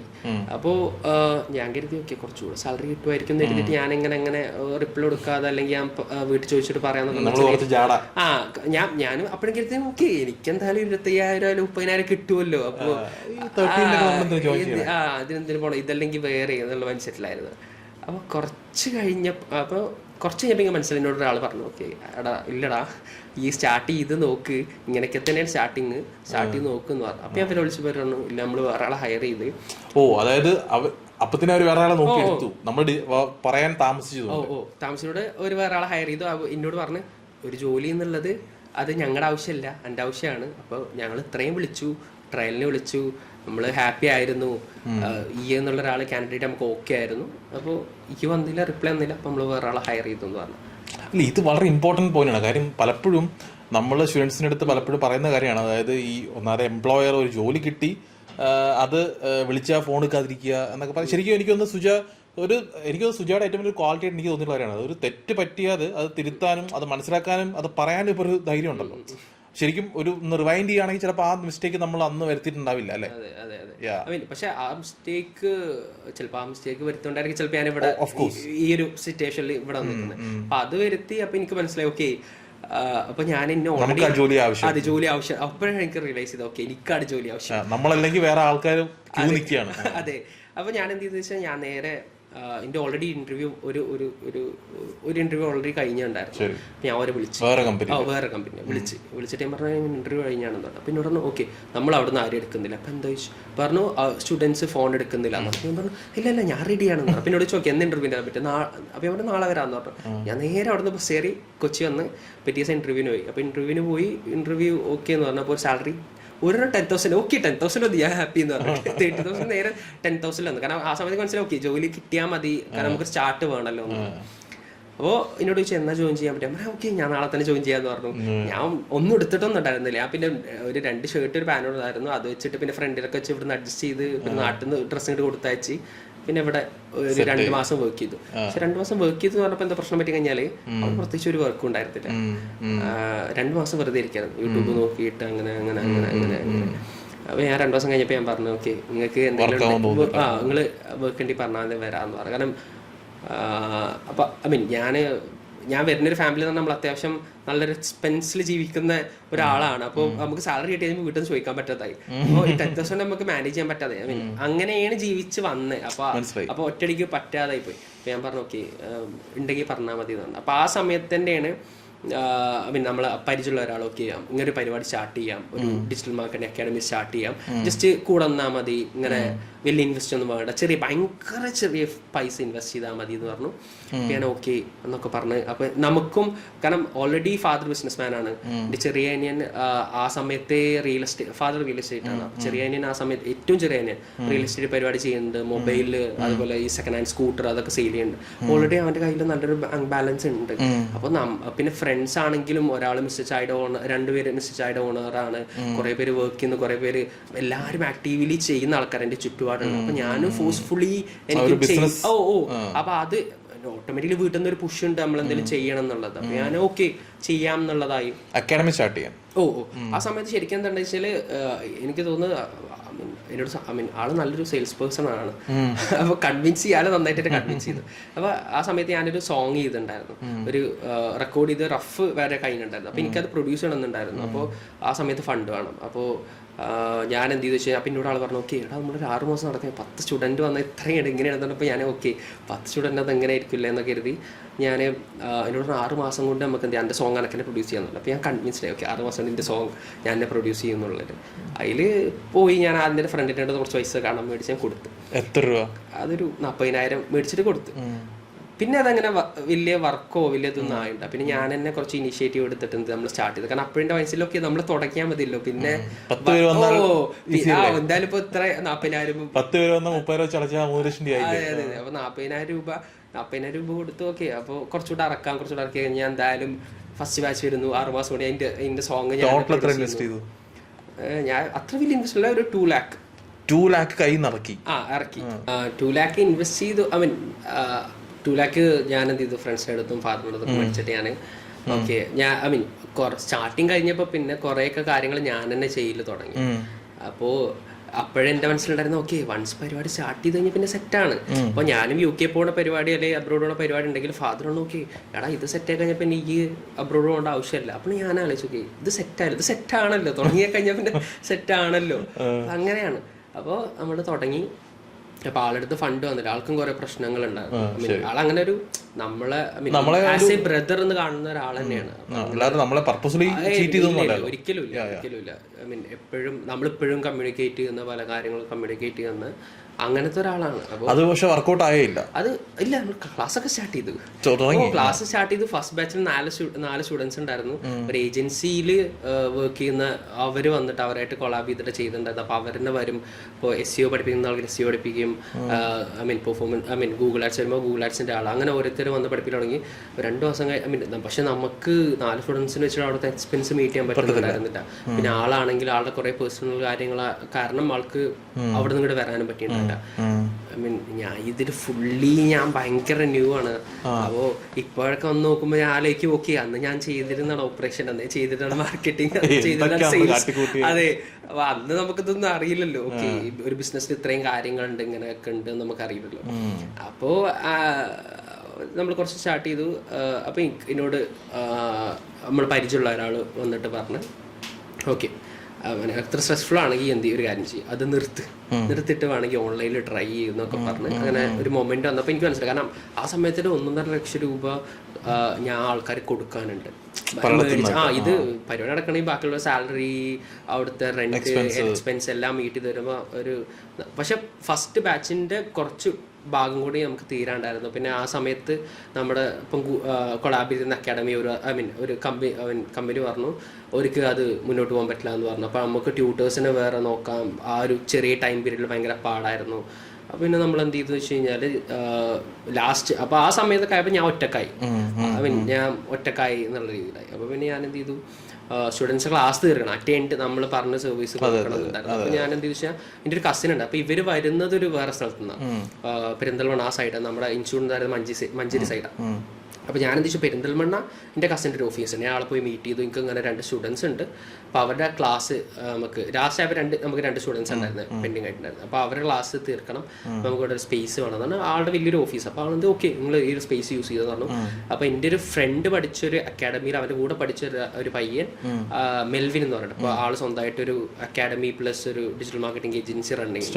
അപ്പോൾ ആളവിടെ പഠിപ്പിക്കുന്നുണ്ടായിരുന്നു അവിടെ ഏജൻസിയിൽ. അപ്പോൾ ഞാൻ എന്ത് ചെയ്ത് ആളെ പോയി മീറ്റ് ചെയ്ത് പറഞ്ഞു ഇത്രയാണ് എനിക്ക് കിട്ടാനുള്ള ഫീസ്, ഞാൻ ഇത് നിങ്ങൾക്ക് തരാം എന്ന് പറഞ്ഞു. അപ്പോൾ ആളെന്ത് ചെയ്ത് ഓക്കെ ഞാൻ പഠിപ്പിക്കും, പക്ഷേ എനിക്ക് മഞ്ചേരി വരാൻ പറ്റില്ല, കാരണം ഞാൻ ആളുടെ ട്രാവൽ എക്സ്പെൻസ് നോക്കണം. ഇത്രയും എനിക്കൊരു വരുമാനമില്ല, മനസ്സിലായി, ഒരു വരുമാനം. അതായത് പക്ഷെ അത് ആ 2 സ്റ്റുഡൻസ് ആണെന്നുണ്ടെങ്കിലും അവർക്ക് ഭംഗിയായിട്ട് അത് തീർത്ത് കൊടുക്കണം എന്നുള്ളൊരു ആഗ്രഹത്തിന്. ആ സമയത്ത് എനിക്ക് എന്താ വെച്ചാൽ വേറെ ഫണ്ടൊന്നുമില്ല, കാരണം ഫീസ് കിട്ടിയിടണം, ഈ ആൾക്കുള്ള പേയ്മെന്റ് കൊടുക്കാനെന്നുള്ള രീതിയിലായിരുന്നു. അപ്പോൾ ഞാൻ എന്ത് ചെയ്തു വെച്ച് കഴിഞ്ഞാൽ ഞാൻ പറഞ്ഞു ഓക്കെ, അതുകൊണ്ടാണ് പെരിന്തൽമണ്ണ നമുക്ക് ഓൾറെഡി മഞ്ചേരി ഓഫീസ് ഉണ്ട്. പക്ഷേ ഞാൻ എന്ത് ചെയ്തു, ഇവർക്ക് പെരിന്തൽമണ്ണാക്കിയ മറ്റവർക്കും പെരിന്തൽമണ്ണക്ക് വരാൻ ഈസിയാണ്. പെരിന്തൽമണ്ണ ഓഫീസ് സെറ്റ് ചെയ്ത് ഒരു ക്ലാസ് അവിടെ നടത്തി അത് തീർത്ത് കൊടുത്ത് അതിൻ്റെ സർട്ടിഫിക്കേഷൻ ബാക്കിയുള്ള കാര്യങ്ങൾ നമ്മൾ ചെയ്ത് കൊടുത്ത് എന്നിട്ട് അത് ഫുൾ ഫിനിഷ് ചെയ്ത് വൈൻഡപ്പ് ചെയ്തു. ഓഫീസ് ഉണ്ടായിരുന്നു. അപ്പോൾ ഓൾറെഡി നമുക്ക് ആ ഒരു സ്പേസ് സെയിൽ ചെയ്യണം, കാരണം നമ്മൾ അത്രയും ഇൻവെസ്റ്റ് ചെയ്ത സ്പേസ് ഞാൻ അത്യാവശ്യം ലാസ്റ്റ് സെയിൽ ചെയ്യുന്നൊരു 50,000 എത്രയാണ് അത് സെയിൽ ചെയ്യുന്നത്. അത്യാവശ്യം ചെയ്തിട്ട് 50,000 സെയിൽ ചെയ്തു. അപ്പോൾ ഇനി ഈ എക്സ്പെൻസ് ഞാൻ ഓൾറെഡി ആൾക്കാരിൽ നിന്ന് മേടിച്ച പൈസ ഉണ്ട്, ഓൾറെഡി ഇത് നടത്തിയിട്ട് കുറേ പൈസ കടായിട്ട് വന്നിട്ടുണ്ട്. അപ്പോൾ ഇത് വീട്ടിൽ നിന്ന് ഒരിക്കലും നമുക്ക് ചോദിക്കാൻ പറ്റില്ല, കാരണം നമ്മൾ ഓൾറെഡി കുറേ നമുക്ക് വീട്ടിൽ നിന്ന് തന്നു. അപ്പോൾ ഇനി പറ്റില്ല എന്ന് തോന്നുന്നു. അപ്പോൾ അങ്ങനെയാണ് ഞാൻ നസീബ് സാറിന് വേണ്ടിയിട്ട് ഫസ്റ്റ് ആയിട്ട് കോണ്ടന്റ് ചെയ്യുന്നത്, വീഡിയോ കോണ്ടന്റ് ചെയ്യുന്നത്. അതിന്റെ മുന്നേ നമ്മുടെ ഒരു കമ്പനിക്ക് വേണ്ടിയിട്ട് നമ്മുടെ പേജിൽ ഇടാൻ വേണ്ടി 2 വീഡിയോസ് ചെയ്യുന്നുണ്ട്. ആ സമയത്ത് സത്യം പറഞ്ഞാൽ എന്നെ ഹെൽപ്പ് ചെയ്തൊരു 3 പേരിൽ ഒരു 4-5 പേരുണ്ട്, കോളേജ് പഠിച്ച ഫ്രണ്ട്സാണ്. അപ്പോൾ അതിലൊരാൾ ഏറ്റവും വലിയ ഒരാൾ നിൻഷിത എന്ന് പറഞ്ഞിട്ടുള്ള നമ്മുടെ വീഡിയോ പ്രസന്ററൊക്കെ ആയിട്ട് വന്നതാണ്. അപ്പോൾ ആള് നാട്ടിൽ നിന്ന് വരും, ബസ്സിന് ആള് പൈസ കൊടുക്കും, ആള് വരും, വീഡിയോ ചെയ്യും, ആള് തിരിച്ചും ഒന്നും ഒരു ആള് വീഡിയോ പരിപാടി സ്റ്റാർട്ട് ചെയ്യുന്നത് തന്നെ ഇതിലായിരുന്നു. ഞാൻ ചോദിച്ചു ഓക്കെ ഇങ്ങനെ ചെയ്യാൻ പറ്റുമോ ചോദിച്ചു, ഓക്കെ വരാന്ന് പറഞ്ഞു. ഇതുവരായിട്ട് എൻ്റെ അടുത്ത് ഒരു രൂപയും മേടിച്ചിട്ടുണ്ടായിരുന്നില്ല ആ സമയത്ത്. അതേപോലെ തന്നെ എൻ്റെ ഫ്രണ്ട് ഉണ്ട് ആത്തി എന്ന് പറഞ്ഞിട്ട്, ആള് ക്യാമറമാൻ. അപ്പോൾ ആള് ഈ കല്യാണവർക്കൊക്കെ എൻ്റെ കൂടെ പഠിച്ച എൻ്റെ ക്ലാസ് തന്നെയുള്ള ആത്തി എന്ന് പറഞ്ഞിട്ട്. അപ്പോൾ അവൻ എന്ത് ചെയ്യുന്ന വെച്ച് കഴിഞ്ഞാൽ ഈ പെൺകുട്ടിയുടെ കല്യാണം വീട്ടിലാണ് പരിപാടി, 4 മണിയാകുമ്പോൾ പരിപാടി തീരും. അങ്ങനെ പരിപാടി നമ്മൾ പറയും 4 മണിക്ക് പരിപാടി തീർന്നിട്ട് ഓഫീസിൽ വരും, ആ കുട്ടിയും വരും, നമ്മളവിടെ നിന്ന് 2-3 കണ്ടന്റ് ഷൂട്ട് ചെയ്യും, തിരിച്ചു പോകും. അപ്പൊ നമ്മൾ റെന്റ് കൊടുക്കണം ക്യാമറ. അപ്പൊ അത് അങ്ങനെ. പിന്നെ ചിലപ്പോൾ എന്ത് ചെയ്യുന്ന വെച്ചാൽ ചില വർക്ക് ഉണ്ടാകുമ്പോൾ നേരത്തെ രാവിലെ 6 മണിക്കൊക്കെ പോയിട്ട് എന്ത് ചെയ്യും, നമ്മളിതേപോലെ കണ്ടന്റ് ഷൂട്ട് ചെയ്യും, ഒരു 7-8 മണിയിൽ ഷൂട്ട് ചെയ്തിട്ട് അങ്ങനെ. അതേപോലെ തന്നെ എൻ്റെ ഒരു ഫ്രണ്ട് ഉണ്ട് റാഷിദ് ഉണ്ട്, ആളും ഡിജിറ്റൽ മാർക്കറ്റിംഗ് പഠിച്ചു. അപ്പോൾ എൻ്റെ കൂടെ ആ സമയത്ത് നമ്മളിങ്ങനെ ചെറിയ രീതിയിൽ വർക്ക് എടുത്തിട്ടുണ്ടായിരുന്നു, ഫ്രീലാൻസ് വർക്കായിട്ട്. അപ്പോൾ അങ്ങനെയൊക്കെയാണ് മിസ്റ്റർ ചായൻ്റെ വർക്ക് നമ്മൾ ചെയ്യുന്നത്. അങ്ങനെ ഇവിടുത്തെ കൊച്ചിയിലുള്ള കുറച്ച് ഷോപ്പിന്റെ വീഡിയോസ് ചെയ്തത്, അതുപോലെ നാട്ടിലുള്ള കുറച്ച് റിസോർട്ടിന്റെ ഒക്കെ വർക്ക് ചെയ്തു. അപ്പോൾ അവിടുന്ന് ആക്ച്വലി ഒരു പുതിയ ജേർണി സ്റ്റാർട്ട് ചെയ്യണം. അതായത് സുജ ഇപ്പോൾ ഈ ഡിജിറ്റൽ മാർക്കറ്റിംഗ് പഠിക്കുന്ന പല സ്റ്റുഡൻസും ഒന്നെങ്കിൽ ഇപ്പോൾ SEO വർക്ക് ചെയ്യും, ചിലർ പെർഫോമൻസ് മാർക്കറ്റിംഗ് വർക്ക് ചെയ്യും. ഇതിൽ നിന്ന് വ്യത്യസ്തനാണ് സുജ ആക്ച്വലി. അതായത് ഇതിനകത്തൊരു ക്രിയേറ്റീവ് സൈഡ് ഉണ്ട്. അതായത് ഇപ്പോൾ ഈ കോണ്ടന്റ് ക്രിയേഷൻ ഇന്ന് ഏറ്റവും അധികം ഡിമാൻഡുള്ള, ഒരുപാട് കമ്പനീസിന് ആവശ്യമുള്ള വീഡിയോ പ്രൊഡ്യൂസ് ചെയ്യുക, കോണ്ടന്റ് പ്രസന്റ് ചെയ്യുക, ക്രിയേറ്റീവ് കണ്ടന്റ് ക്രിയേറ്റ് ചെയ്യുക. അവിടുന്ന് സുജയ്ക്ക് പണ്ട് ഒരു സിനിമ ഇൻട്രസ്റ്റ് ഒക്കെ ഉണ്ട്, അതെല്ലാം കൂടെ മിക്സ് ചെയ്തൊരു സാധനത്തിലേക്ക് അറിയാതെ ഒന്ന് ലാൻഡ് ചെയ്യും. അതേ പറഞ്ഞു, ഞാൻ ഒരിക്കലും പ്ലാൻഡ് ആയിട്ട് വന്ന് ഇതായ ഒരാളല്ല. അപ്പൊ ഞാൻ എന്റെ കരിയർ എനിക്ക് ഫുള്ളി ഇതാണ് എന്റെ വിഷൻ എന്ന് പറഞ്ഞ് വർക്ക് ചെയ്യണം എന്നുള്ളത്. പക്ഷെ ഇതൊക്കെ സംഭവിച്ചതാണ്. അതെ, കാരണം ഷോർട്ട് ഫിലിമൊക്കെ ഭയങ്കര ഇഷ്ടം ചെയ്തിട്ടുണ്ട്. അതിന്റെ ഒരു ചെറിയൊരു ബേസ് ഐഡിയയിൽ നമുക്ക് എപ്പോഴും ഒരു ക്രേസ് ഉണ്ട്. ഈവൻ ഞാൻ കോയമ്പത്തൂർ അവിടെ ഫാക്ടറിയിൽ വർക്ക് ചെയ്യുന്ന സമയത്ത് ഓക്കെ ഈ പാൻ വെച്ചിട്ട് ഇതിനെന്ത് എൻ്റെ മനസ്സിൽ വന്നൊരു കണ്ടന്റ്, ഓക്കെ ഇത് ക്വാളിറ്റി ഉണ്ടോ, മെറ്റീരിയൽ ക്വാളിറ്റി ആണോ ചെക്ക് ചെയ്യാൻ വരുന്ന ഒരാൾ. അപ്പോൾ പ്രിപ്പയർ ചെയ്ത ഒരാളോ അത് നല്ല ക്വാളിറ്റി ഉള്ളതെന്ന് പറയും. എടുത്തിട്ട് തലക്കടിച്ച് നോക്കുമ്പോൾ ആൾ ബോധം കിട്ടി, ഓക്കെ നല്ല ക്വാളിറ്റി ഉണ്ട് ഫയൽ ചെയ്യണേ. അപ്പോൾ ആ സമയത്ത് വന്നൊരു കണ്ടന്റ്, ആ സമയത്ത് ഞാൻ ഇതിലേക്ക് വന്നിട്ടൊന്നുമില്ല. ഓക്കെ, അപ്പോൾ എനിക്ക് ഓൾറെഡി നമ്മൾ ഈ ഒരു അഡ്വർടൈസ്മെന്റ് കാണുമ്പോൾ നമുക്ക് ഇതിങ്ങനെ ചെയ്യണം എന്ന് ഭയങ്കര ആഗ്രഹം. ഇപ്പോഴും ഉള്ളൊരു വലിയൊരു ആഗ്രഹമാണ് ഒരു നല്ലൊരു അഡ്വർടൈസ്മെന്റ് ഒരു കമ്പനിക്ക് വേണ്ടിയിട്ട് ഒരു ആഡ് സ്റ്റാർട്ടിങ്ങിൽ സ്ക്രിപ്റ്റ് ചെയ്യുക പിന്നെ ഡയറക്റ്റ് ചെയ്യുക എന്നുള്ളത്. അപ്പോൾ അങ്ങനെ എന്നോട് നസീബ് അന്ന് പറഞ്ഞ് എനിക്ക് ഓർമ്മയുണ്ട്, നമുക്ക് വൺ ടീമിന് ഇൻസ്റ്റാഗ്രാം പേജിലേക്ക് വേണ്ടിയിട്ട് കുറച്ച് കോണ്ടന്റ് പ്രൊഡ്യൂസ് ചെയ്യാൻ പറ്റും. അപ്പോൾ അങ്ങനെ ഇവിടെ പഠിച്ച സ്റ്റുഡൻ്റ് ആണ്. അങ്ങനെയാണ് എന്നോട് ആദ്യം നസീബ് റെഫർ ചെയ്യുന്നത് സുജയെ പറ്റി. അപ്പം അങ്ങനെ പിന്നെ നമ്മൾ സംസാരിക്കുന്നു. അപ്പോൾ ഇത് അറിയാത്തൊരു ഐഡിയയിലേക്ക് വേണ്ടിയിട്ട് സുജ വൺ ടീമിന് വേണ്ടി ചെയ്ത കുറേ വീഡിയോസ് ഉണ്ട് നമ്മുടെ ഇൻസ്റ്റാഗ്രാം പേജിൽ ഇപ്പോഴും കിടപ്പുണ്ട്. കുറേ ഇൻട്രസ്റ്റിംഗ് ആയിട്ടുള്ള കുറേ ആഡ്സ്, ഒരുപാട് വ്യൂസ് ഒക്കെ വന്നിട്ടുള്ളതാണ്. അങ്ങനെയാണ് അവിടുന്ന് ആ സമയത്ത് വൺ ടീമിന്റെ വർക്ക് ചെയ്ത് തുടങ്ങുന്നു അല്ലേ? മിസ്റ്റർ ചായന്റെ ചെയ്യുന്നുണ്ടായിരുന്നു. അപ്പോൾ ആ സെയിം സമയത്ത് തന്നെ വൺ ടീമിന്റെ വരുന്നത്. അപ്പോൾ വന്നു, സാറിനെ മീറ്റ് ചെയ്തു. സാർ ഓക്കെ കൊള്ളാം, ഐഡിയാസ് കൊള്ളാം, ഒന്ന് സ്റ്റാർട്ട് ചെയ്യാന്ന് പറഞ്ഞു. നമ്മൾ സ്റ്റാർട്ട് ചെയ്തു. കൊച്ചിയിൽ എൻ്റെ ഒരു ഫ്രണ്ട് ഉണ്ടായിരുന്നു, ഐമൻ എന്നോട്ടോ. നമ്മളവിടെ ഡിജിറ്റൽ മാർക്കറ്റിംഗ് ബസാറാണ്. ഐമൻ കുറച്ചുകൂടെ ഫിലിം താല്പര്യപ്പെട്ട് ഇപ്പോൾ കറൻലി അവന് കോണ്ടന്റ് ക്രിയേറ്റർ ആയിട്ട് ഇപ്പോൾ ഒരു അഡ്വർടൈസ്മെന്റ് ഏജൻസി കൊച്ചി തന്നെയുള്ള B220 വർക്ക് ചെയ്യാണ്. അപ്പോൾ അങ്ങനെയാണ് ഐമനാണ് ഫസ്റ്റ് മീറ്റ് ചെയ്യുന്നത്. അങ്ങനെ ഐമൻ വന്നു ടീമിൽ, കൊച്ചിയിൽ നിന്ന് തന്നെ ടീം സെറ്റ് ചെയ്ത്. പിന്നെ റാസി വന്നു, അമിഷ വന്നു, അങ്ങനെ കുറച്ച് പേര് വന്നു. നമ്മള് പിന്നെ ഒരു ചെറിയ ടീമൊക്കെ ഫോം ആയി. എനിക്ക് നമ്മൾ അന്നൊരു 6 മാസത്തോളത്തിനിടയ്ക്ക് ഒരു 10-12 വീഡിയോസ് ചെയ്തു. 6 മാസം എടുത്തിട്ടില്ല, 2 months കൊണ്ട് ഒരു 15-20 വീഡിയോസ് നമ്മൾ. ആ സമയത്ത് ഉണ്ടായിട്ടുള്ള ലേണിങ്സ് എന്തൊക്കെയായിരുന്നു? ആ സമയത്ത് സത്യം പറഞ്ഞു കഴിഞ്ഞാല് ഐ മീൻ ഞാൻ ഭയങ്കര ഷുവറായിട്ട് പറയുന്നതാണ്. ഇപ്പോൾ അന്നത്തെ ഞാനെന്ന് പറഞ്ഞു കഴിഞ്ഞാൽ അന്ന് എനിക്ക് അത്രയും പ്രശ്നങ്ങളുണ്ടാകുന്ന സമയത്ത് ഒരു വരുമാനമില്ലാത്തൊരാൾക്ക് ഓക്കെ ഞാൻ സംഭവം എനിക്കിത് ചെയ്യാൻ ഇഷ്ടമാണ്, ആ ഒരു പാഷൻ അതിലുണ്ട്. പക്ഷെ ഇരുന്നാൽ പോലും എനിക്കത് ഞാൻ പൈസക്ക് വേണ്ടിയിട്ടാണ് ചെയ്തിട്ടുണ്ടായിരുന്ന സമയത്ത്. എനിക്ക് ഫണ്ട് വേണതൊക്കെ തീർക്കണം, പ്രശ്നങ്ങളൊക്കെ തീർക്കണം, അത് കഴിഞ്ഞ് എനിക്ക് പഠിക്കാൻ പോകണം, ആ ഒരു മൈൻഡ് സെറ്റ് ആയിരുന്നു. അപ്പോൾ എനിക്ക് തോന്നുന്നത് ഞാൻ കുറച്ചുകൂടെ പഠിച്ചിട്ടുണ്ടോ ചോദിച്ചാൽ ആ ഒരു പ്രോസസ്സ് കൂടെ പോകുമ്പോൾ നമ്മൾ കുറെ ആൾക്കാരെ ഹാൻഡിൽ ചെയ്യാനും കുറെ ആൾക്കാരോട് സംസാരിക്കാനും കൺവിൻസ് ചെയ്യാനും എനിക്ക് തോന്നുന്നു ഏറ്റവും കൂടുതൽ ഞാൻ പഠിച്ചിരിക്കുന്നത് ചിലപ്പോൾ ഫണ്ട് മാനേജ് ചെയ്യാനായിരിക്കും. കാരണം ലിമിറ്റഡ് ബഡ്ജറ്റേ ഉള്ളൂ, ആ ബഡ്ജറ്റിൽ നമ്മൾ ഇങ്ങനെ ഷൂട്ട് തീർക്കുന്നു അതിന്റെ ബാക്കി. അപ്പൊ എനിക്ക് എങ്ങനെയായാലും ഓക്കെ ലിമിറ്റഡ് ബഡ്ജറ്റിൽ തീർക്കണം, ഓരോ കോൾസ് വരും, പ്രശ്നങ്ങൾ വരും, അതൊക്കെ തീർക്കും. ഞാൻ കൊച്ചിയിൽ വന്നിട്ട് അത്യാവശ്യം ഇതിൽ നിന്ന് സത്യം പറഞ്ഞാൽ ഞാൻ എനിക്ക് തോന്നുന്നത് ഞാൻ ഈ ഒരു വൺ ടീമിന്റെ ഫണ്ട് ആ വർക്കിന്റെ ഫണ്ട് എനിക്ക് തോന്നുന്നു ഞാൻ ആകെ ഒരു ചെരുപ്പ് മാത്രമേ മേടിച്ചിട്ടുള്ളൂ, വേറൊന്നും മേടിച്ചില്ല. ബാക്കിയൊക്കെ അക്കൗണ്ടിൽ നേരെ അയച്ചു കൊടുക്കുന്ന രീതിയിലായിരുന്നു. പക്ഷെ അങ്ങനെ but it's good. Portfolio build ആയി വരികയാണ് നമ്മൾ ചെയ്ത വർക്കുകൾ കാണിക്കാൻ. അതിനുശേഷം ആയിരിക്കും പിന്നീട് ഇപ്പൊ വർക്ക് ചെയ്യുന്ന അതെനിക്ക് ഒരു ഗ്യാപ്പ് എടുത്ത് സുജ, പിന്നെ ഒരു ഓഫർ വരുന്നു. ഒരു കമ്പനിയുടെ പേര് നമ്മൾ പറയുന്നില്ല, but they are into multiple businesses across the world. അപ്പോൾ ഒരു മലയാളിയാണ് അതിന്റെ ബാക്ക്ഗ്രൗണ്ടിലുള്ളത്. അപ്പോൾ ആ കമ്പനിയിൽ ഓഫർ വരുന്നു. സുജ അവർക്ക് വേണ്ടി കേരളത്തിൽ വർക്ക് ചെയ്യുന്നു. ആദ്യം ആ ജേർണി ഒന്ന് പറയുമോ? ഓക്കെ, ഞാൻ സത്യം പറഞ്ഞാൽ നമ്മുടെ ഈ വീഡിയോസ് ഒക്കെ വെച്ചിട്ട് ഞാൻ എൻ്റെ ഫ്രണ്ട് ഓൾറെഡി ഇവിടെ കൊച്ചിയിൽ വർക്ക് ചെയ്യുന്നുണ്ട്. അപ്പോൾ ആളെ ആ സമയത്ത് നമുക്ക് ലിങ്ക്ഡിൻ എന്ന് പറയുന്നത് ഇപ്പോഴത്തെ ലിങ്ക്ഡിൻ പോലെ ഒന്നുമല്ല, അത് അത്രത്തോളം അത്രത്തോളം ആൾക്കാർ യൂസ് ചെയ്യുന്നില്ല. കുറച്ച് പേർക്ക് അറിയാം, പക്ഷെ എന്തെങ്കിലും ചെയ്യേണ്ടതെന്ന് അറിയില്ല. അപ്പോൾ ഞാനും എൻ്റെ കുറേ വർക്ക്സ് ഒക്കെ അതിൽ കൊണ്ടുവന്നിട്ട് ഞാൻ എൻ്റെ ലൈഫിൽ ഏറ്റവും പറ്റിയൊരു വലിയ മിസ്റ്റേക്ക് എന്ന് പറഞ്ഞു കഴിഞ്ഞാൽ ഞാൻ കരിയർ സ്റ്റാർട്ട് ചെയ്തപ്പോൾ ഞാൻ നേരെ പോയിട്ട് എൻ്റെ ഡെസിഗ്നേഷൻ അല്ലെങ്കിൽ എൻ്റെ ഒരു ഇത് ഞാൻ നേരെ കൊണ്ടിട്ട് ക്രിയേറ്റീവ് ഡയറക്ടർ എന്നുള്ള രീതിയിലാണ്. ഇപ്പം ഇന്ന് എനിക്കറിയാം ഞാൻ ഒരു 10 വർഷം വർക്ക്, ഒരു 4-5 വർഷം എടുക്കും നമുക്കൊരു ക്രിയേറ്റീവ് ഡയറക്ടറാണ്, അത്രയും വർക്ക് അതിലുണ്ട്. അതേപോലെ തന്നെ എനിക്ക് ഞാൻ ഈ ഒരു കമ്പനിയിൽ വർക്ക് സ്റ്റാർട്ട് ചെയ്തു. അപ്പോൾ ആ വർക്ക് സ്റ്റാർട്ട് ചെയ്ത സമയത്തും ഞാൻ സത്യം പറഞ്ഞ ഒരു നെഗറ്റീവ് തോട്ടുള്ള പേഴ്സൺ ആയിരുന്നു. ആ സമയത്ത് ഭയങ്കര ഒരു കോൺഫിഡൻസ് കുറവുള്ള ഒരാളായിരുന്നു. അപ്പോൾ ആ സമയത്ത് ക്രിയേറ്റീവ് ഡയറക്ടർ എന്നുള്ളത് ഞാൻ ആലോചിച്ച് നോക്കി, ഈ കമ്പനിയിൽ ഒരു 6 മാസം വർക്ക് ചെയ്യാം, വർക്ക് ഫ്രം ഹോം ആണ്, പക്ഷെ നല്ല സാലറി ഉണ്ട്. അപ്പോൾ നല്ല സാലറി ഉണ്ട് ആ സമയത്ത്.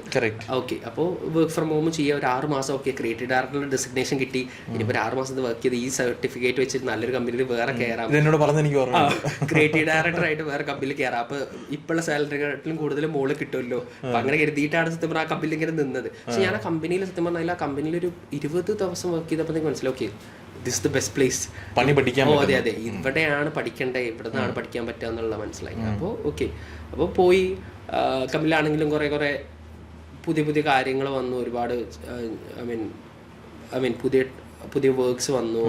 അങ്ങനെ ഇപ്പൊ അവിടെയും റോള് അവർക്ക് വേണ്ടിയിട്ട് ക്രിയേറ്റീവ്സ് ക്രിയേറ്റ് ചെയ്യുക, കോണ്ടന്റ് ക്രിയേറ്റ് ചെയ്യുക എന്നുള്ളത് തന്നെയായിരുന്നു. അപ്പൊ ഇഷ്ടമുള്ള കാര്യങ്ങളാണ് അന്ന് അവിടെ ചെയ്തോണ്ടിരുന്നത്. അതെ, അവിടെ അതും ഇഷ്ടമുള്ള കാര്യങ്ങളാണ്. പക്ഷെ അവിടെയൊക്കെ സത്യം പറഞ്ഞാൽ എൻ്റെ മൈൻഡ് സെറ്റ് എന്നെ സത്യം പറഞ്ഞാൽ ഈ ഒരു കരിയർക്ക് ഹെൽപ്പ് ചെയ്ത ഒരാളുണ്ട്, നവീദ് ബക്കർ എന്ന് പറഞ്ഞിട്ട്. ആള് UK-യിലൊരു സ്റ്റുഡന്റ് കൗൺസിലറാണ്.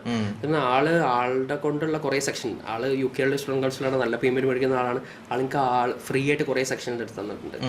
ഓക്കെ, ഞാൻ എന്ത് ഫീൽഡിലേക്ക് പോകണം എന്നുള്ളൊരു ഡിസിഷൻ എടുക്കാൻ ഓൾറെഡി ഞാൻ ഇതിലാണ്. പക്ഷെ സ്റ്റിൽ ഇത് ഞാൻ ചെയ്തിരുന്ന പൈസ ഉണ്ടാക്കാൻ വേണ്ടി എൻ്റെ കടങ്ങളൊക്കെ വീട്ടിൽ ആ ഒരു മൈൻഡ് സെറ്റിലായിരുന്നു. പക്ഷെ ഒരു കരിയർ പുറത്ത് പോയി പഠിക്കണം, ഒരു മാസ്റ്റേഴ്സ് ചെയ്യണം എന്ന് അപ്പോഴും ആഗ്രഹമുണ്ട്, പഠിക്കണം എന്നുള്ളത്. അപ്പോൾ ഞാൻ എന്ത് ചെയ്തു, ആളായിട്ട് കോൺടാക്ട് ചെയ്തു. ആളാണ് എനിക്ക് കുറച്ച് കാലം എടുത്ത് തന്നു. ഓക്കെ, പ്രൊജക്ട് മാനേജർ ആവാം, അതുപോലെ അഡ്വർടൈസ്മെന്റ് ഫീൽഡിൽ പോവാം, അല്ലെങ്കിൽ ക്രിയേറ്റീവ് CEO, അല്ലെങ്കിൽ ഒരു ബിസിനസ് കോച്ച്, ഇതൊക്കെ എന്ന് പറഞ്ഞിട്ട് എനിക്ക് കുറച്ച് സെക്ഷൻസ് എനിക്ക് പറഞ്ഞു തന്നു. അപ്പോൾ അതിൽ നിന്നാണ് ഞാൻ ഓക്കെ എന്തായാലും ഞാൻ ഇതാണല്ലോ ചെയ്യുന്നത്, അപ്പോൾ ഇത് ചെയ്യാന്നുള്ളത്. പക്ഷെ ഞാൻ ഇപ്പോഴും പറയണേ, എനിക്ക് ആ സ്റ്റാർട്ടിങ് സമയത്ത് അത്ര വലിയ ക്ലാരിറ്റി ഉണ്ടായിരുന്ന ഒരാളല്ല. അപ്പോൾ ഓക്കെ, ഞാൻ അതിൽ വന്നു, ആ കമ്പനിയിൽ വർക്ക് ചെയ്യുന്നു. നമ്മൾ എൻ്റെ ഫസ്റ്റ് വർക്ക് ഈ വർക്ക് റിമോട്ടായിട്ട് ചെയ്യാന്ന് പറഞ്ഞ സമയത്താണ് അതാണ് ഏറ്റവും വലിയ ടാസ്ക്. കാരണം ഞാനിവിടെ ഷൂട്ട് ചെയ്യുന്ന ഒരാളും പ്രസന്റർ വേറെ സ്ഥലത്ത്, ഇവർക്ക് നമ്മുടെ ഐഡിയ മനസ്സിലാവണം. ലാംഗ്വേജും വേറെ നോർത്ത് ഇന്ത്യൻസ് കുറച്ച് പേര് ടീമില്ല. North Indians ടീമിലുണ്ടായിരുന്നു. അതേപോലെ തന്നെ ഒരുപാട് ആൾക്കാർ പറയുന്നത് വലിയ പ്രശ്നമാണ് എൻ്റെ ഇംഗ്ലീഷ് ലാംഗ്വേജ്. എൻ്റെ കമ്പനിയെ പറഞ്ഞു, എന്നോട് പറഞ്ഞു ഓക്കെ 2 മാസം സമയം തരാം, അതിൻ്റെ ഉള്ളിൽ ലാംഗ്വേജ് പഠിച്ചോണം എന്ന് പറഞ്ഞു. ഓക്കെ, പക്ഷെ ഞാൻ അത്രത്തോളം ഇൻവെസ്റ്റ് ചെയ്തു. ഞാൻ ക്ലാസ് ഒക്കെ ട്രൈ ചെയ്തു, പക്ഷെ എനിക്കത് പഠിക്കുന്ന പോലെ ഒരു ഫീൽ കിട്ടില്ല. അപ്പൊ ഞാൻ അതൊക്കെ നിർത്തി. പിന്നെ ആ പ്രോസസ്സ് കൂടെ അങ്ങനെ പോയി. ഇപ്പൊ കുറച്ച് ബെറ്റർ ആണ് തോന്നുന്നു ലാംഗ്വേജ്. ഇപ്പോ ശ്രീലങ്കയിലാണ് തമിഴ് നന്നായിട്ട് സംസാരിക്കാൻ അറിയാം. തമിഴ് ഓൾറെഡി ഇഷ്ടമായിരുന്നു, ഫിലിം ഇഷ്ടമാണ്. തമിഴ് ഫിലിം പണ്ടേ കാണും. ചെറുപ്പത്തില് ഞാനും അനിയനും ചെറിയ കുട്ടികളുടെ സമയത്തിന് വീട്ടിലൊരു TV ഉണ്ട്. അപ്പൊ നമുക്ക് ഭയങ്കര ക്രേസ് ആണ് ഫിലിം. വീട്ടിലുള്ള ആൾക്കാർ കുറച്ച് ക്രേസ് ഉള്ള ആൾക്കാരെ ഫിലിം ഒക്കെ കാണുന്നതിൽ. അപ്പൊ ശരിക്കും കൂട്ടുകുടുംബമാണ്. അപ്പൊ അതിൽ എല്ലാവരും വരുമ്പോൾ ഓരോ പടത്തിന്റെ CD ഒക്കെ കൊണ്ടിട്ട് നമ്മൾ പടത്തുനിന്ന് കാണും. അപ്പൊ അങ്ങനെയൊക്കെ ആയിരുന്നു. അപ്പോൾ ഓൾറെഡി തമിഴ് ഫിലിം ഭയങ്കര ഇഷ്ടമാണ്. അപ്പം അങ്ങനെ തമിഴ് എന്നുള്ളത് സത്യം പറഞ്ഞാൽ ഭയങ്കര ഒരു ഇഷ്ടമുള്ള ഒരു ലാംഗ്വേജ് ആണ്. അപ്പോൾ അവിടുന്ന് ഈ കമ്പനിയിൽ വർക്ക് ചെയ്യുന്ന സമയത്താണ് ആ കമ്പനിയിൽ നിന്ന് തന്നെ ഓൺ സൈറ്റ് എന്നുള്ള രീതിയിലേക്ക് ശ്രീലങ്കയിലേക്ക് പോകാൻ. സത്യം പറഞ്ഞാൽ ഞാൻ അവിടെ പോയതിനു ശേഷമാണ് എനിക്ക് മനസ്സിലായത് ക്രിയേറ്റീവ് ഡയറക്ടർ എന്താണ്, കോണ്ടന്റ് ഡയറക്ടർ എന്താണെന്ന്. ക്രിയേറ്റീവ് ഡയറക്ടർ എന്നുള്ള ഡെസ്റ്റിനേഷൻ ഞാൻ എൻ്റെ ലിങ്ക്ഡിനൊക്കെ മാറ്റി. ഓക്കെ, ഞാൻ ക്രിയേറ്റീവ് ഡയറക്ടർ അല്ല. കാരണം ഞാൻ അവിടെ എത്തിയപ്പോൾ ആണ് എനിക്ക് കുറെ ക്ലാരിറ്റി കിട്ടിയത്. പിന്നെ എൻ്റെ മൈൻഡ് സെറ്റ് മാറി. അപ്പം എനിക്ക് മനസ്സിലായത് ഓക്കെ, നമ്മുടെ ഡെസിഗ്നേഷനോ നമ്മളിപ്പോൾ മേടിക്കുന്ന സാലറിയോ ഒന്നുമല്ല, നമുക്കെന്താ അറിയാന്നുള്ളതാണ് ഭയങ്കര വാല്യുബിൾ ആയിട്ട്. നമുക്കെന്താ അറിയാം, ഇപ്പോൾ നമുക്ക് എന്ത് സംഭവിച്ചാലും ഇപ്പം ഇന്ന നാളെ വല്ല സുഡാനെ കൊണ്ടിട്ട് കഴിഞ്ഞാലും എനിക്കൊരു പരിപാടി അറിയുന്നുണ്ട്, ഞാൻ പോയിട്ട് പറയാം എനിക്ക് ഈ പരിപാടി അറിയാം. മനസ്സ് നമ്മൾ സീറോയിലാണെങ്കിലും നമുക്കൊരു പരിപാടി അറിയാമെന്നുണ്ട്, അവിടെ പോയിട്ട് നമുക്ക് പറഞ്ഞ് നമുക്ക് അവിടെ നിന്ന് കയറി വരാൻ പറ്റും. അപ്പോൾ at end it's not about the designation and salary, നമുക്ക് എന്താ അറിയാന്നുള്ള ഇതിലാണ്. അപ്പോൾ ഇന്നവിടെ എനിക്ക് കാര്യങ്ങൾ പറഞ്ഞു തരാനൊരു മാം ഉണ്ടായിരുന്നു. സത്യം പറഞ്ഞ ആളെന്നോട് പറഞ്ഞു ഈ മൊത്തത്തിൽ കാണുന്ന ഇങ്ങനെയാണ്, ഈ കയ്യിലിങ്ങനെ മാറ്റിയിട്ട് കാണണം, വേൾഡ് ഇത്രയുണ്ട്, ഇതാണ് ഓപ്പർച്യൂണിറ്റി എന്ന് പറഞ്ഞു. അങ്ങനെ എൻ്റെ മൈൻഡ് സെറ്റ് മാറുന്നത്. അല്ല അവിടെ പക്ഷെ അറിയാൻ വയ്യാത്ത ഭാഷ. അപ്പോൾ ഓക്കെ, ശ്രീലങ്ക ഉണ്ട് തമിഴിൽ, പക്ഷെ ഭൂരിഭാഗവും സംസാരിക്കുന്നത് തമിഴാണ്. അപ്പോൾ പക്ഷെ അവിടുത്തെ ഒരു കോണ്ടന്റ് രീതിയും ഇന്ത്യയായിട്ട് ഒരുപാട് വ്യത്യാസം ഉണ്ടാവുമല്ലോ. എനിക്ക് തോന്നുന്നു ഇപ്പോൾ ശ്രീലങ്കയിലും ടിക്ടോക്ക് ആക്റ്റീവ് ആണ്, ഇൻസ്റ്റാഗ്രാമിലേക്കാളും കൂടുതൽ അവർ യൂസ് ചെയ്യുന്ന ടിക്ടോക്ക് ആണ്. പക്ഷെ ഓൾമോസ്റ്റ് സെയിം ആണ് അൽഗോരിതമൊക്കെ, ശരിയാണ്. പക്ഷെ അവിടെ ചെന്ന് നമുക്ക് അറിയാൻ വയ്യാത്ത ഒരു ടാർഗറ്റ് ഓഡിയൻസിലേക്കാണല്ലോ മാർക്കറ്റ് ചെയ്യുന്നത്. മലയാളീസിനെ സുജായ്ക്ക് അറിയാം, മലയാളീസ് ആരാണ് എന്നറിയാം, നമ്മുടെ ഒരു ബിഹേവിയർ പാറ്റേൺസ് അറിയാം. ഇതറിയാൻ വയ്യാത്ത രാജ്യക്കാർ, അവരുടെ ഭാഷ അറിയില്ല, അവരുടെ സംസ്കാരം അറിയില്ല, അവരുടെ കൾച്ചർ നമുക്ക് അറിയില്ലല്ലോ. അത് എങ്ങനെയാണ് അത് ടാക്കിൾ ചെയ്തത്? ടീമിൽ കുറച്ച് ശ്രീലങ്കൻസ് ഉണ്ട്, പക്ഷെ എന്നാൽ പോലും നമുക്ക് അത്രത്തോളം. ഒന്നാമത്തെ കാര്യം വെച്ചാൽ നമ്മുടെ ഇവിടെ കോണ്ടന്റ് ആയിക്കോട്ടെ, ബാക്കി എന്തോ ആയിക്കോട്ടെ, ആഡ് ഫിലിം ചെയ്യുന്ന ആൾക്കാരായിക്കോട്ടെ, അറ്റ് എൻഡ് നമ്മുടെ ഒരു പ്രൈം എന്ന് പറഞ്ഞ ഫിലിമാണ്. അവിടെ അങ്ങനെ ഒരു ഇൻഡസ്ട്രി ഇല്ല. ഫിലിം ഇൻഡസ്ട്രി എന്ന് പറയുന്ന സംഭവത്തിന് അത്ര ഒരു അവിടുത്തെ വലിയ ഇൻഡസ്ട്രി അല്ല. അവിടെ ഫൈനൽ ഇപ്പോൾ ഒരു വീഡിയോ പ്രസന്റ് ചെയ്യുന്ന ഒരാൾ, അല്ലെങ്കിൽ ക്രിയേറ്റീവ് സൈഡിലുള്ള ഒരാൾ, അല്ലെങ്കിൽ ആക്ട് ചെയ്യുന്ന ഒരാൾ, മീൻസ് അയാൾക്ക് ലാസ്റ്റ് എത്തേണ്ടത്. ഞാൻ ഒരുപാട് ആൾക്കാരെ സംസാരിച്ചിട്ടുണ്ട്. ഒരു അറ്റൻഡ് പറയുന്നത് അവർക്ക് ഒരു വീഡിയോ ന്യൂസ് ചാനൽ പ്രസന്റർ ആവണം എന്നുള്ളതാണ് ഒരു ഏറ്റവും വലിയ ആഗ്രഹം. ഒരു ആക്ടറോ ആക്ട്രസോ ആണത്. അവരൊരു ആക്ടറിനെയും ആക്ട്രസിനെയും കാണുന്നത് ഭയങ്കര ഓക്കെ, അതൊരു മോശപ്പെട്ട ഒരു പരിപാടിയാണ്. കാരണം അവിടെ ആൾക്കാർ ഞാൻ സംസാരിച്ചതിൽ മേ ബി ഇത് റോങ് ആണെന്ന് എനിക്കറിയില്ല, അവർക്ക് ലവും സെക്സും ആണ് അവർ ആകെ കാണാൻ ആഗ്രഹിക്കുന്ന സംഭവം. വേറെ ഇമോഷൻസ് ഒന്നും ഒരു കാണുന്നില്ല. പിന്നെ വേറൊരു ഇത് നോക്കണേ, ഒരു മാർക്കറ്റിംഗ് സൈഡ് നോക്കണേ, അതൊരു ചെറിയ രാജ്യമാണ്, കേരളത്തിന് അത്രപ്പോഴും പോപ്പുലേഷൻ ഇല്ലാത്ത ഒരു രാജ്യമാണ്. അപ്പൊ അവിടെ വലിയൊരു ബഡ്ജറ്റിൽ ഒരു ഫിലിം ചെയ്ത് കഴിഞ്ഞാൽ അത് കാണാനുള്ള ഓഡിയൻസ് ഭയങ്കര കുറവാണ്. അപ്പൊ ആ ഒരു ബഡ്ജറ്റുകൾക്ക് ഫിലിം ചെയ്യാൻ പറ്റില്ല. അപ്പൊ അതുകൊണ്ട് തന്നെ ചെറിയ ബഡ്ജറ്റ് ചെയ്യണം, അപ്പൊ അതിന് ക്വാളിറ്റി കുറവായിരിക്കും. പിന്നെ ആ ഒരു ക്രിയേറ്റീവ് സൈഡ് എന്നുള്ളത് ഭയങ്കര കുറവാണ്. എനിക്ക് തോന്നുന്നു അവർ ഏറ്റവും കൂടുതൽ കോപ്പി ചെയ്യുന്നത് ഇന്ത്യൻ കോണ്ടന്റ്സ് ആയിരിക്കും. Tamil people mostly Indian content, Indian films ആണ് അവിടെ കാണുന്നത്. അവിടെയുള്ള ശ്രീലങ്കൻ സിൻഹള സൈഡിൽ വരുന്ന ആൾക്കാരാണെങ്കിൽ അവർ കൂടുതൽ ഹിന്ദി ഫിലിംസ് അല്ലെങ്കിൽ നമ്മുടെ ഇന്ത്യൻ ഫിലിംസ് ആണ് കൂടുതൽ കാണുന്നത്. അപ്പൊ ചെന്ന് എന്ത് ചെയ്തു? ഇവരായിട്ട് കുറെ പേര് സംസാരിക്കുകയോ ചെയ്തോ? യെസ്, ഞാൻ സത്യം പറഞ്ഞാല് ഞാൻ പറയാ എൻ്റെ ലൈഫത്തെ ഒരു ഇപ്പൊ ഞാൻ പറഞ്ഞല്ലോ ലിങ്ക്ഡിനിലൊക്കെ ഇതൊക്കെ മാറ്റി ക്രിയേറ്റീവ് ഡയറക്ടറൊക്കെ മാറ്റി കോണ്ടന്റ് ഡയറക്ടർ ആക്കി, ഇതാണ് ഇത്രയേ ഉള്ളൂ എന്നൊക്കെ മനസ്സിലാക്കിയതിന് ശേഷം ഞാൻ അവിടെ പോയതിനു ശേഷം ഞാൻ ചെയ്തൊരു കാര്യം എന്ന് വെച്ച് കഴിഞ്ഞാൽ നമ്മള് അവിടെ ഇന്ത്യ 5 മാസം ശ്രീലങ്കയുടെ 5 മാസം ഇതായിരിക്കും എൻ്റെ കരിയറിലത്തെ ഏറ്റവും ബെസ്റ്റ് 5 months അല്ലെങ്കിൽ ബെസ്റ്റ് ടൈം. ഞാൻ ചിലപ്പോൾ അതിന് ഒരു 3 വർഷമൊക്കെ ഒരു ഫ്രീലാൻസർ 2 വർഷമായിട്ട് ഫ്രീലാൻസർ ആയിട്ട് വർക്ക് ചെയ്യുന്നത് ഈ 5 months ആണ് ഒരുപാട് കാര്യങ്ങൾ പഠിപ്പിച്ചു തന്നെ. നമ്മളൊരു കോണ്ടന്റ് വീഡിയോയിൽ മാത്രമല്ല, അതിൻ്റെ എല്ലാ പെർസ്പെക്റ്റീവിലും വർക്ക് ചെയ്യണം. ലീഡ് വീഡിയോസിൽ വർക്ക് ചെയ്യണം, എൻഗേജ്മെന്റ് ഉണ്ടാക്കണം, ഒരു സോഷ്യൽ മീഡിയ പ്ലാൻ ചെയ്യണം, അത് നമ്മളെ ഫോളോവേഴ്സിനെ കൊണ്ട് അത് ബൈപ്പിക്കാൻ പറ്റണം, അതിനെന്ത് ചെയ്യണം, അതിൻ്റെ സ്റ്റോറീസിൽ വർക്ക് ചെയ്യണം. അപ്പോൾ ഒരുപാട് കാര്യങ്ങളുണ്ട്. അപ്പോൾ അത് ചുമ്മാ ഒരു ഫൺ അല്ലെങ്കിൽ ഒരു ഫൺ റീൽ ചെയ്യുക, അത് കുറേ എൻഗേജ്മെന്റ് ഉണ്ടാക്കുക, കുറേ ഫോളോവേഴ്സ് ഉണ്ടാക്കുക എന്നുള്ളതിനപ്പുറം അതിൻ്റെ ഒരു സെയിൽസ് പെർസ്പെക്റ്റീവ് ഉണ്ട്. അപ്പോൾ അതൊക്കെ ഭയങ്കര ഇമ്പോർട്ടൻ്റ് ആണെന്ന് മനസ്സിലായി. അപ്പോൾ ഞാൻ അത് ലേണിംഗ് ആണല്ലോ. നമ്മൾ അവിടെ ചെന്ന് പിന്നെ വർക്ക് ചെയ്ത് അവിടെ നിന്ന് കിട്ടിയൊരു എൻ്റെ ടീം, എൻ്റെ CEO അല്ലെങ്കിൽ എൻ്റെ ഒരു അവിടുത്തെ മാം ഉണ്ട്. അപ്പോൾ നമുക്ക് അവിടെ നിന്ന് കിട്ടിയൊരു കുറേ അവർക്ക് ഇന്ത്യൻസ് ഇന്ത്യയിലുള്ള ആൾക്കാരാണ്, നമുക്ക് അവിടെ നിന്ന് കിട്ടിയൊരു നോർത്ത് ഇന്ത്യ സൈഡിലുള്ള ആൾക്കാരാണ്. അപ്പോൾ നമുക്ക് അവരുടെ നിന്ന് കിട്ടിയൊരു എന്താ പറയുക, അവിടെ നിന്നാണ് ഞാൻ മനസ്സിലാക്കി ആരെയും ഡിപ്പെൻഡ് ചെയ്യേണ്ട ആവശ്യമില്ല. ഡോണ്ട് ഡിപ്പെൻഡ് ചെയ്യുന്ന എന്നോട് പറഞ്ഞാൽ ഈ ഒരുപാട് ഡിപ്പെൻഡ് ചെയ്യുന്ന ഒരാളാണ്, ഈ കമ്പനീൻ്റെ പേരിൽ ഒരുപാട് ഡിപ്പെൻഡ് ചെയ്യുന്നത്. സോ ഒരിക്കലും ഡിപ്പെൻഡ് ആവരുത്. എൻ്റെ തീരുമാനം ഈ ആവണം, എനിക്ക് ഇതില്ലെങ്കിൽ അടുത്ത പരിപാടി ഉണ്ടാവണം, അപ്പോൾ ആ കോൺഫിഡൻ്റ് ആവണമെങ്കിൽ എന്ന് പറഞ്ഞു. അപ്പോഴാണ് ഞാൻ ആ രീതിയിലൊക്കെ വർക്ക് ചെയ്യാൻ സ്റ്റാർട്ട് ചെയ്തത്. എനിക്ക് ഓർമ്മ ഞാൻ ശ്രീലങ്കയിൽ ഒരു ദിവസം രാവിലെ വർക്ക് സ്റ്റാർട്ട് ചെയ്ത് രാത്രി വർക്ക് ചെയ്ത് പിറ്റേ ദിവസം രാവിലെ വർക്ക് ചെയ്ത് പിറ്റേ ദിവസം കടന്നുറങ്ങാൻ പോയൊരു ദിവസമൊക്കെ ഉണ്ട്. അപ്പോൾ എനിക്കത് ഓക്കെയാണ്, കാരണം നമ്മൾ ഈ ഒരു സമയത്ത് ആ ഒരു രീതിയിലേക്ക് ചെയ്താലേ നമുക്ക് എന്തെങ്കിലും ആവാൻ പറ്റുള്ളൂ. അതെ, അപ്പോൾ ഞാൻ റെഡിയാണ് വർക്ക് ചെയ്യാൻ, ഞാൻ റെഡിയാണ് ഹാർഡ് വർക്ക് ചെയ്യാൻ, ഞാൻ റെഡിയാണ് ട്രൈ ചെയ്യാൻ. പിന്നെ ഇത് ലേണിംഗ് പ്രോസസ്സാണ്. എനിക്ക് തോന്നുന്നത് ഇപ്പോഴും ആണെങ്കിലും സോഷ്യൽ മീഡിയയിൽ ഇപ്പോഴും ക്രാക്ക് ചെയ്തിട്ടില്ല എന്ന് പറയും. ഇപ്പോൾ വേറെ എന്ത് പ്രോസസ്സാണെങ്കിലും ഓക്കെ ഇങ്ങനെ മാർക്കറ്റ് ചെയ്യണം, ഇങ്ങനെ സ്ട്രക്ചർ ഉണ്ടാവും. പക്ഷെ ഐ ഡോണ്ട് തിങ്ക് ഇപ്പോൾ സോഷ്യൽ മീഡിയയിൽ ഒരാൾക്ക് വന്നിട്ട് ഓക്കെ ഇതാണ് വർക്ക് ചെയ്യുമ്പോൾ ഇങ്ങനെ വർക്ക് ചെയ്യണം, അത് ക്രാക്ക് ചെയ്യുന്ന എല്ലാവരും എക്സ്പ്ലോർ ചെയ്ത് കൊടുക്കുക സോഷ്യൽ മീഡിയ. പുതിയ ട്രെൻഡ്സ് വരുന്ന പുതിയ കാരണം എനിക്ക് തോന്നുന്നു ആദ്യത്തെ സമയത്ത് ആൾക്കാർക്കൊരു നമ്മുടെ ഹ്യൂമൻ ബീൻസ് 8 സെക്കൻഡിന്റെ അറ്റൻഷൻ സ്പാം ആണെങ്കിൽ ഇപ്പൊ അത് കുറഞ്ഞു, 3 seconds ഒക്കെ ആയി. സോഷ്യൽ മീഡിയ അത്രത്തോളം ഇമ്പാക്ട് ചെയ്തു.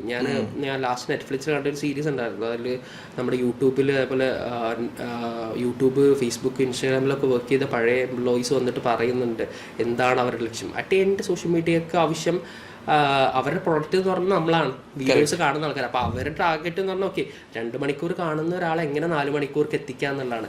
അപ്പോൾ അവരെ നമുക്കൊരു വീഡിയോ കാണിക്കാൻ പറ്റുന്നുണ്ടെങ്കിൽ നമ്മുടെ വീഡിയോ അഫ്കോഴ്സ് അത് പുഷ് ചെയ്യപ്പെടും. അപ്പം അതാണ് അതിൻ്റെ ബാക്കിലുള്ള ഒരു പരിപാടി. അപ്പോൾ എനിക്ക് തോന്നുന്നത് ഞാൻ ശ്രീലങ്കയിൽ പോയിട്ട് മനസ്സിലാക്കിയതെന്ന് വെച്ചാൽ എങ്ങനെ ചിന്തിക്കണം എന്നുള്ളിടത്താണ് പരിപാടി എന്നുള്ള മനസ്സിലായി. അപ്പോൾ ഞാനൊരു ഇപ്പോൾ എനിക്ക് സത്യം പറഞ്ഞ ഒരു കോണ്ടന്റ് ചെയ്യാൻ ഞാൻ ചെയ്യുന്ന ഒരു പാറ്റേൺ ഓഫ് കോണ്ടന്റ് എനിക്ക് 4 മണിക്കൂർ മതി. ഞാൻ സ്ക്രിപ്റ്റ് എഴുതി ഒരാളെ വെച്ചിട്ട് അത് ഷൂട്ട് ചെയ്ത് അത് എഡിറ്റ് ചെയ്ത് അത് ഔട്ട് ചെയ്യാൻ എനിക്ക് 4 മണിക്കൂർ മതി, വെറും 4 മണിക്കൂർ. പക്ഷേ ഒരു പാറ്റേൺ ഓഫ് വീഡിയോസ് ഇങ്ങനെ ചെയ്ത് പോയിട്ട് കാര്യമില്ല, നമ്മളത് പുതിയതാണ്. കാരണം നമ്മളിപ്പോൾ ഒരാൾ വന്നിട്ട് വീഡിയോ ഇങ്ങനെ പ്രസൻറ്റ് ചെയ്യുന്നു, അതിൽ സംതിങ് നമുക്ക് എങ്ങനെ ആൾക്കാരെ കൊണ്ടുവന്നിരുത്താം, എങ്ങനെ അത് ഡിഫറെൻ്റ് ആയിട്ട് ചെയ്യാം.